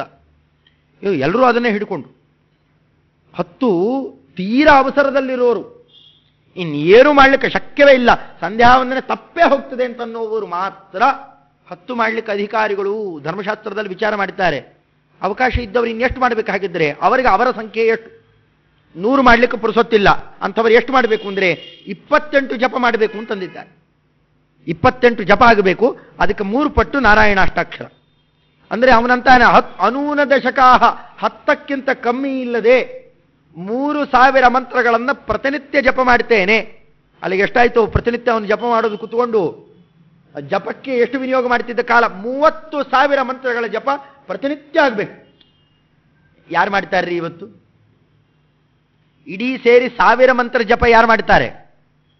ದುರ್ಯೋಧನ ಜಪ ಮಾಡ್ತಾ ಇದ್ದ. ಅಂದರೆ ಜಪ ಮಾಡಿದ ಮಾತ್ರಕ್ಕೆ ದೊಡ್ಡ ಅಧಿಕಾರಿ ಅಲ್ಲ. ಆ ಸತ್ಯಾಂಶ ಹೊರಗೆ ಹಾಕುದು. ಭಾರಿ ಭಾರಿ ಕೂತ್ಕೊಂಡು ಜಪ ಮಾಡ್ತಿರ್ತಾರೆ. ಜಪ ಮಾಡಿದ ಮಾತ್ರಕ್ಕೆ ಯೋಗ್ಯಾಧಿಕಾರಿ ಅಲ್ಲ. ಯಾವ ಉದ್ದೇಶದಿಂದ ಮಾಡ್ತಾನೆ, ಹೇಗೆ ಮಾಡ್ತಾನೆ, ಇದನ್ನೆಲ್ಲ ತಿಳಿಬೇಕು. ನಿನಗೆ ಅಷ್ಟು ಮಂತ್ರ ಯಾರು ಉಪದೇಶ ಕೊಟ್ಟರಪ್ಪ? ಯಾರ್ಯಾರೋ ಉಪದೇಶ ಕೊಟ್ಟಿದ್ದಾದರೆ ಅದು ಪ್ರಯೋಜನಕ್ಕೆ ಬರೋಲ್ಲ ಅಂತಂದರೆ ದುರ್ವಾಸಸಃ, ದುರ್ವಾಸರಿಂದ ಅದನ್ನೆಲ್ಲ ತಗೊಂಡಿದ್ದೇನೆ ನಾನು. ಪ್ರಳಯಕಾರಕರೇ ಮೂಲದಲ್ಲಿ ಅವರೇ ನನಗೆ ಇಂತಹದ್ದೊಂದು ಮಂತ್ರ ಕೊಟ್ಟಿದ್ದಾರೆ. ಕುಂತಿದೇವಿಗೆ ಮಂತ್ರ ಕೊಟ್ಟರು ಎಷ್ಟೆಷ್ಟು ಕೆಲಸ ಮಾಡಿತ್ತದು. ಅದೇ ರೀತಿಯಲ್ಲಿ ನನಗೆ ಮಂತ್ರ ಕೊಟ್ಟಿದ್ದಾರೆ. ಈ ಎಲ್ಲ ಮಂತ್ರಗಳನ್ನು ಇದುವರೆಗೂ ಕೂಡ ಇನ್ನು ಯಾವ ಅಪೇಕ್ಷೆಯಿಂದಲೂ ಜಪ ಮಾಡಿಲ್ಲ. ಅದು ಹಾಗೆ ಜಪ ಮಾಡ್ತಾನೇ ಇರ್ತೇನೆ. ಎಲ್ಲಿ ತನಕ? ಭೀಮನಿಗೆ ಇವೆಲ್ಲ ವಿರುದ್ಧವಾಗಿ ಹೋಗಬೇಕು. ಇಷ್ಟು ಶಕ್ತಿ ಭೀಮನ ಮೇಲೆ ಪ್ರಯೋಗ ಮಾಡಬೇಕು. ಅದನ್ನ ಸ್ಯುಹು ಭೀಮ ಇತ್ಯಹಂ ಅಮೂನ್ ನ ನಿಯೋಜಯಾಮಿ. ಭೀಮನಿಗೆ ಪ್ರಯೋಗ ಮಾಡಲಿಕ್ಕೆ ಎಲ್ಲಿ ಕೊರತೆ ಬಂದ್ಬಿಡ್ತದೋ ಅಂತ ಪ್ರಯೋಗನೇ ಮಾಡಿಲ್ಲ, ಹಾಗೆ ಇಟ್ಕೊಂಡಿದ್ದೇನೆ. ಅಷ್ಟು ಭೀಮನ ಮೇಲೆ ಪ್ರಸಾರ ಮಾಡ್ತೇನೆ. ಬೇಕಾದ ಯಾರಿಗೆ ಬರಲಿ ಅವ್ರನ್ನೆಲ್ಲ ಬಡಿದು ಬಿಸಾಕ್ತೇನೆ. ಭೀಮನಿಗೋಸ್ಕರ ಕಾದಿರಿಸಿಟ್ಟಿದ್ದೇನೆ ಇಷ್ಟೂ ಮಂತ್ರಗಳನ್ನ. ತೇ ವೀರ್ಯದಾಹ ವಿಜಯದಾಹ. ಅವೇನು ಮತ್ತೆ ಇನ್ನೇನಿಕ್ಕೋ ಇರೋದಲ್ಲ, ಅವು ಒಳ್ಳೆ ವೀರ್ಯವನ್ನ, ನನಗೆ ಶಕ್ತಿ, ನಾ ಯಾರ್ಯಾರನ್ನು ತೋರಿಸ್ತೀನೋ ಅವರಿಗೆಲ್ಲ ಶಕ್ತಿ. ವಿಜಯದಾಹ ವಿಜಯವನ್ನು ಕೊಡುವ ಮಂತ್ರಗಳು. ವನ್ಹಿ ವಾರಿ ಸ್ತಂಭಾದಿದಾಹ. ಬೆಂಕಿಯಲ್ಲಿ ನಡಿಬಹುದು, ನೀರಲ್ಲಿ ಮುಳುಗಬಹುದು, ಅದಕ್ಕೆ ದ್ವೈಪಾಯನ ಸರೋವರದಲ್ಲಿ ಹೋಗಿ ಮುಳುಕೊಂಡು ಕೂತಿರ್ತಾರೆ ಈ ಮಂತ್ರ ಪ್ರಭಾವದಿಂದಲೇ. ಅದರಂತೆ ಸ್ತಂಭಾದಿದಾಹ, ಅಲ್ಲಿ ಸ್ತಂಭನ ಮಾಡತಕ್ಕಂಥ ವಾರಿಸ್ತಂಭನ, ಅಗ್ನಿಸ್ತಂಭನ ಮುಂತಾದವುಗಳನ್ನು ಕೊಡುವಂತಹ ಭಾರಿ ಭಾರಿ ವಿದ್ಯೆಗಳವೆಲ್ಲ. ಸಕಲ ದೇವ ನಿಕಾಯ ರೋಧಾಹ. ಇಡೀ ದೇವತೆಗಳು, ರುದ್ರಾದಿ ಸಕಲ ದೇವತೆಗಳು ಬಂದು ನನ್ನ ಮೇಲೆ ಎರಿಗೆ ಬಂದರು, ಯುದ್ಧಕ್ಕೆ ಬಂದರು, ಅವರನ್ನೆಲ್ಲ ನಾ ತಡಿಬಲ್ಲೆ, ನನಗಷ್ಟು ಶಕ್ತಿ ಇದೆ. ದುರ್ಯೋಧನ ಅಂತಂದರೆ ಅಲ್ಲಿಗೆ ಯಾರಿಗೂ ಕಮ್ಮಿ ಆಗಲಿಲ್ಲ. ಮೇಲ್ನೋಟಕ್ಕೆ ಅರ್ಧಂಬರ್ಧ ಮಹಾಭಾರತ ಕೇಳಿದ ಏನು ದುರ್ಯೋಧನದಿ, ಇನ್ನು ಹಿರಣ್ಯಕಶಿಪು, ಹಿರಣ್ಯಾಕ್ಷ, ಮಧು, ಕೈಟಬರು ಎಂತೆಂಥವರಾಗಿ ಹೋದ. ಇವ್ ಯಾವ ಲೆಕ್ಕ ಇವನು? ಇವ್ ಯಾವ ಲೆಕ್ಕ ಅಂತಂದ್ರೆ ಕೃಷ್ಣ ಭೀಮರೇ ಬರಬೇಕಾಯ್ತು ಹೊಡಿಲಿಕ್ಕೆ, ಇನ್ಯಾರ ಕೈಲೂ ಆಗಲಿಲ್ಲ. ಅಲ್ಲಿ ಅಷ್ಟು ಬಲಿಷ್ಠ ಇದ್ದಾನೆ. ಯಾಕೆ ಬಲಿಷ್ಠ ಅನ್ನೋದಕ್ಕೆ ಉಪೋದ್ಬಲಕ ಕಾರಣಗಳನ್ನೆಲ್ಲ ವಿಸ್ತಾರ ಮಾಡಿ ತೋರಿಸ್ತಾ ಇದ್ದಾರೆ. ಇದನ್ನು ಎಂತಹದ್ದು? ವೃಷ್ಟ್ಯಾದ್ಯಭೀಪ್ಸಿತ ಸಮಸ್ತ ಕರಾಹ ಅಮೂಭಿಹಿ. ಇದು ಮಳೆ ಬೆಳೆ ನಿಮಗೆ ಏನು ಬೇಕು ಎಲ್ಲ ಕೊಡ್ತಾವೆ. ಚಿಂತಾಮಣಿ ಇದ್ದಂತೆ, ಚಿಂತಾಮಣಿ ಅಂತ ಇರ್ತದೆ ಮನೆಯಲ್ಲಿ, ರತ್ನ ತಂದು ಅದಕ್ಕೆ ಪೂಜಾ ಮಾಡೋ ವಿಧಾನದಲ್ಲಿ ಮಾಡಿ ನಮಗೆ ಇಂಥದ್ದು ಬೇಕು ಕೇಳಿದ್ರೆ ಕೊಡ್ತದೆ. ಸ್ಯಮಂತಕ ಮಣಿ ಇದೆ, ಅದಕ್ಕೆ ಪೂಜೆ ಮಾಡಿದರೆ ಅಷ್ಟಭಾರ ಬಂಗಾರ ಕೊಡುತ್ತೆ, ಪ್ರತಿನಿತ್ಯ ಅಷ್ಟು ಬಂಗಾರ ಕೊಡ್ತದೆ. ಹೀಗೆಲ್ಲ ಇದ್ದಾವೆ. ಶಾಲಿಗ್ರಾಮಗಳಲ್ಲೂ ಬೇಕಾಷ್ಟು ತರಹದ ವಿಧಿವಿಧಾನಗಳಿದ್ದಾವೆ. ಒಳ್ಳೆ ವಾಸುದೇವ ಶಾಲಿಗ್ರಾಮ ಮನೆಯಲ್ಲಿದ್ದು ಅದಕ್ಕೆ ಸರಿಯಾದ ಕ್ರಮದಲ್ಲಿ ವಿಧಿಯಿಂದಾಗಿ ಪೂಜೆ ಮಾಡ್ತಾ ಇದ್ದರೆ ಅವರ ಮನೆಯಲ್ಲಿ ಅನ್ನಕ್ಕೆ ಕೊರತೆನೇ ಇರೋಲ್ಲ. ನರಸಿಂಹದೇವರ ಶಾಲಿಗ್ರಾಮ ಒಳ್ಳೆ ಕವಳ ನರಸಿಂಹ, ಪ್ರತಿನಿತ್ಯ ಪೂಜಾ ಮಾಡ್ತಾ ಇದ್ರು ಅಂತಂದ್ರೆ ಸುಖ ಸಮೃದ್ಧಿ ಇರ್ತದೆ ಅವ್ರ ಮನೆಯಲ್ಲಿ. ಒಂದು ಸಾಕು, ಆ ಫ್ಯಾಷನ್ಗೆ ಅಂತ ಇಟ್ಕೊಳ್ಳೋದಲ್ಲ, ಮತ್ತೆ ರಾಶಿ ರಾಶಿ ಇಟ್ಕೊಳ್ಳೋದಲ್ಲ. ಒಂದು ಶಾಲಿಗ್ರಾಮ ಸಾಕು. ಕಾರಣ ಒಂದು ರೇಖೆಯಲ್ಲಿ 375 ಭಗವದ್ ರೂಪ. ಆ ಶಾಲಿಗ್ರಾಮದಲ್ಲಿರೋ ಚಕ್ರದ ಒಂದು ರೇಖೆಯಲ್ಲಿ ಎಷ್ಟು ರೇಖೆ ಇರ್ತಾವೆ, ಎಷ್ಟು ಚಕ್ರ ಲೆಕ್ಕ ಹಾಕೊಂಡ್ರೆ ಎಷ್ಟಾಗೋ ಹೋಯ್ತು ಅಲ್ಲಿಗೆ. ಅನೇಕ ಭಗವದ್ ರೂಪಗಳು. ಅಂಥದ್ದನ್ನು ಇದು ಹೇಗೆ ಪೂಜೆ ಮಾಡೋದು ಹಾಗೆ ನಾ ಇದು ಇಟ್ಟುಕೊಂಡಿದ್ದೇನೆ ಎಂದ. ಜಗತ್ತಿಗೆ ಕ್ಷಯ ಹೊಂದಿಸಲಿಕ್ಕೆ ಒಳ್ಳೆದಕ್ಕಲ್ಲ. ಮತ್ತೆ ಈ ರೀತಿಯಲ್ಲಿ ಮಂತ್ರಜಪ ಮಾಡ್ತಾ ಇದ್ದೇನೆ. ಜೇಷ್ಯಾಮಿ ಭೀಮಂ ಅಮುಂ ಏಕಂ ಅಯಾತಯಾಮೈಹಿ. ಇದನ್ನ ಅಯಾತಯಾಮೈಹಿ, ಯಾವುದೂ ಕೂಡ ಯಾತಯಾಮ ಹಳಸದೇ ಇದ್ದಂತೆ ನೋಡ್ಕೊಂಡಿದ್ದೀನಿ. ಯಾತಯಾಮ ಅಂತಂದ್ರೆ ಅದರ ಕಾಲ ಮೀರಿ ಹೋಗೋದು, ಹಳಸಿ ಹೋಗೋದು. ಹಳಸಿ ಹೋಗದೇ ಇದ್ದಂತೆ ಪ್ರತಿನಿತ್ಯ ಎಷ್ಟು ಬೇಕೋ ಅಷ್ಟು ಜಪ ಮಾಡಿ ಮಾಡಿ ಎಲ್ಲ ಉಳಿಸಿಕೊಂಡಿದ್ದೇನೆ. ಇದನ್ನು ಪ್ರಯೋಗ ಮಾಡಿ ಮಾತಾಡ್ತಾ ಸೌಹಾರ್ದಮೇಶು ಯದಿವಾ ಅತಿತರಾಂ ಕರೋಷಿ ತತ್ರಾಪಿ ನೈವ ಹಿಮಯ ಕ್ರಿಯತೆ ವಿರೋಧ. ಅದರಿಂದ ಪಾಂಡವರನ್ನ ಕೊಲ್ಲಿಕ್ಕೆ ಏನು ಬೇಕೋ ಎಲ್ಲ ಉಪಾಯ ನನ್ನಲ್ಲಿದೆ. ಇದೆಲ್ಲ ಬೇಡ ಅನ್ನೋದಾದರೆ ಇದಕ್ಕೆಲ್ಲ ಒಪ್ಪೋರಲ್ಲ. ಧೃತರಾಷ್ಟ್ರ ಗಾಬರಿ ಆದ. ಇದೆಲ್ಲ ಬೇಡ ಅನ್ನೋದಾದರೆ, ಇಲ್ಲಪ್ಪ ಅವರು ಸೌಹಾರ್ದದಿಂದ ಇರಲಿ ಅನ್ನೋದಾದರೆ ಅದಕ್ಕೆ ಬೇಕಾದ್ರೆ ಅವಕಾಶ ಕೊಡ್ತೇನೆ. ಏನು ಮಾಡಬಹುದು? ಬೇರೆ ಕಡೆ ಕಳಿಸು, ಅವ್ರಿಗೊಂದು ರಾಜ್ಯ ಅಂತ ಬೇರೆ ಕೊಡು. ಅವು ಬೇರೆ ಎಲ್ಲೋ ತಂಪಾಡಿಗೆ ತಾವು ಅದು ಇದು ಜೀವನ ಮಾಡ್ಕೊಂಡು ಬದುಕೋತಾ ಇರ್ಬೇಕು ಅಷ್ಟೇ. ಅವರ ಈ ಪ್ರಧಾನ ಹಸ್ತಿನಾವತಿ ತಂಟೆಗೆ ಬರಬಾರದು. ಬಂದರೂ ಅವ್ರನ್ನ ಕೊಲ್ಲಿಕ್ಕೆ ಏನು ಬೇಕೋ ಎಲ್ಲ ವ್ಯವಸ್ಥೆ ಮಾಡಿಕೊಂಡಿದ್ದೇನೆ. ಅದರಿಂದಾಗಿ ಇವೆಲ್ಲ ಒಬ್ರಿಗೊಬ್ಬರು ಬಡದಾಡಿಕೊಳ್ಳೋ ಕೆಲಸ. ಇದು ಬೇಡ ಅಂತ ನಿಮಗೆ ಅನಿಸೋದಾದರೆ ಹಿರಿಯರು ಇದಕ್ಕೆಲ್ಲ ನೀವು ಒಪ್ಪೋರಲ್ಲ. ಅದರಿಂದಾಗಿ ಅವರನ್ನ ಬೇರೆ ಕಡೆ ಕಳಿಸಿ. ವತ್ಸ್ಯಂತು ವಾರಣವತೆ ಭವತು ಸ್ಮ ರಾಷ್ಟ್ರಂ ತೇಷಾಂ ತದೇವ ಮಮ ನಾಗಪುರಂ ತ್ವದರ್ಥೆ. ಅದೇ ನನಗೋ ಇವೆಲ್ಲ ನಾನು ನನಗೋಸ್ಕರ ಹೇಳ್ತಾ ಇಲ್ಲ, ಎಲ್ಲ ನಿಮಗೋಸ್ಕರ ಹೇಳ್ತಾ, ಎಲ್ಲ ನಿಮ್ಮ ಒಳಿತಿಗೆ. ಈ ಶಕುನಿ ಎಲ್ಲ ಹೇಳ್ಕೊಟ್ಟಿದ್ದಾನೆ ಮಾತನ್ನ. ಅದನ್ನು ಯಾವುದು ನನಗೋಸ್ಕರ ಮಾಡ್ತಾ ಇಲ್ಲ, ಮತ್ತೆ ಎಲ್ಲ ನಿಮಗೆ ಒಳ್ಳೇದಾಗಲಿ ಅಂತಲೇ ಮಾಡ್ತಾ ಇದ್ದೇನೆ. ದುಷ್ಟರು ಆಡೋದು ಹಾಗೇನೆ, ಎಲ್ಲ ಬೇರೆಯವರ ಹೆಸರು ಹೇಳಿ ತಾವು ಬಳದು ಬಾಚ್ಕೋತಿರ್ತಾರೆ. ಅಂಥ ಮಾತನ್ನು ಇಲ್ಲೂ ಆಡ್ತಾ ಏವಂ ಸ್ವಪುತ್ರ ಪರಿಪಾಲನತೋ ಯಶಸ್ತೆ ಭೂಯಾದ್ ವಿನಶ್ಯತಿ ಪರಪ್ರಸವಾತಿ ಪುಷ್ಟೌ. ಬೇರೆಯವರನ್ನೇ ತುಂಬ ಬೆಳೆಸ್ತಾ ಇದ್ದರೆ ಏನಿದು? ಧೃತರಾಷ್ಟ್ರ ಯಾಕೆ ಹೀಗೆ ಮಾಡ್ತಾ ಇದ್ದಾನೆ? ತನ್ನ ಮಕ್ಕಳಿಗೆ ಬರೀ ಅನ್ಯಾಯ ಮಾಡಿ ಬೇರೆಯವರಿಗೇನೋ ಭಾರಿ ಮಾಡ್ತಾ ಇದ್ದೆ. ಯಾಕೋ ಇವನು ಒಳ್ಳೆಯವನಲ್ಲ, ಯೋಗ್ಯ ಅಲ್ಲ ಇವನು. ತಮ್ಮ ಮಕ್ಕಳನ್ನು ಮೊದಲು ನೋಡ್ಕೋತಾರೆ. ಯಾಕೋ ಈ ಧೃತರಾಷ್ಟ್ರ ನೋಡಿದ್ರೆ ನಾ ಏನೇನೋ ಸಂದೇಹ ಬರ್ತದೆ, ಇನ್ನೇನೇನಾರು ಮಾತಾಡಿಕೊಂಡಾರು. ಅದಾಗಬಾರದು ಅಂತಿದ್ದರೆ ನಿಮಗೂ ಒಳ್ಳೆ ಯಶಸ್ಸು ಹೋಗಿದಾಗಲೇ ಎಷ್ಟೋ ಅದು ಮತ್ತೆ ಹಿಂತಿರುಗಿ ಬರಬೇಕಾಗಿದ್ದರೆ ಇದೊಂದು ಒಳ್ಳೆ ಉಪಾಯ ಇದೆ, ಅದನ್ನು ಮಾಡ್ರಿ. ಜಾತೆ ಬಲೆ ತವ ವಿರೋಧ ಕೃತಶ್ಚತೆ ಸ್ಯುಹು ಸ್ವಾರ್ಥಂ ಹಿ ತಾವದ್ ಅನುಯಾಂತಿ ಅಪಿ ಕೇವಲಂ ತ್ವಾಂ. ಅದರಿಂದಾಗಿ ಎಲ್ಲರಿಗೂ ಅನುಕೂಲ ಇರುವ ಮಾರ್ಗ, ವಾರಣವತ್ತಕ್ಕೆ ಏನಾರು ಉಪಾಯ ಮಾಡಿ ಅವರನ್ನು ಕಳಿಸ್ರಿ. ಯಾಕೆ ಕಳಿಸೋದಪ್ಪ ಅದನ್ನ? ಎಷ್ಟು ದಿವಸಕ್ಕೆ ಅಂತ ಕಳಿಸೋದು? ಏನು ಮಾಡೋದು ಅದನ್ನ? ಹೀಗೆಲ್ಲ ಕಳಿಸಲಿಕ್ಕೆ ಆಗೋಲ್ಲ ಅವರನ್ನ ಅಂತಂದಾಗ ವಾರಣವತಕ್ಕೆ ಅಂತ ಯಾಕಂತೇನೆ? ಒಬ್ಬರೇ ದೇವರು ದಿಂಡ್ರು, ದೇವರು ದೇವರು ದೇವರು ಅಂತ ಹೊಡ್ಕೋತಾವೆ. ಪಾಂಡವರು ಅಂತಂದ್ರೆ ಆ ದೇವರು ಜಾತ್ರೆ ಗೀತ್ರೆ ಉತ್ಸವ ಇಂಥದ್ದೆಲ್ಲ ಇತ್ತು ಅಂತಂದ್ರೆ ಅಲ್ಲಿ ದಾನ ಧರ್ಮ ಮೊದಲು ಓಡಿ ಹೋಗ್ತಾವೆ. ಧರ್ಮರಾಜ ಇದ್ದಾನಲ್ಲ ಬರೀ ಅದಕ್ಕೆ ಅವು ಹೇಳಿದಂತೆ ಕೇಳ್ಕೊಂಡು ಬಿದ್ದಿರ್ತಾವೆ ತಮ್ಮಂದಿರು.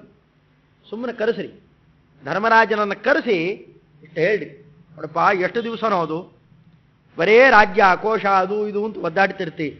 ಧರ್ಮರಾಜ ಬಹಳ ಶ್ರಮ ಪಡ್ತಾ ಇದ್ದೀಯಪ್ಪ, ನಮ್ಮ ಹುಡುಗರು ನೋಡು ಕೂತು ಕೂತು ತಿಂತಾ ಇದ್ದಾವೆ. ಅದಕ್ಕೆ ನಾನೊಂದು ಒಳ್ಳೆ ಉಪಾಯ ಮಾಡಿದ್ದೇನೆ. ನಮ್ಮ ಹುಡುಗರು ಸ್ವಲ್ಪ ದುಡಿಲಿ, ನೀವು ಸ್ವಲ್ಪ ವಿಶ್ರಾಂತಿ ತಗೊಳ್ರಿ.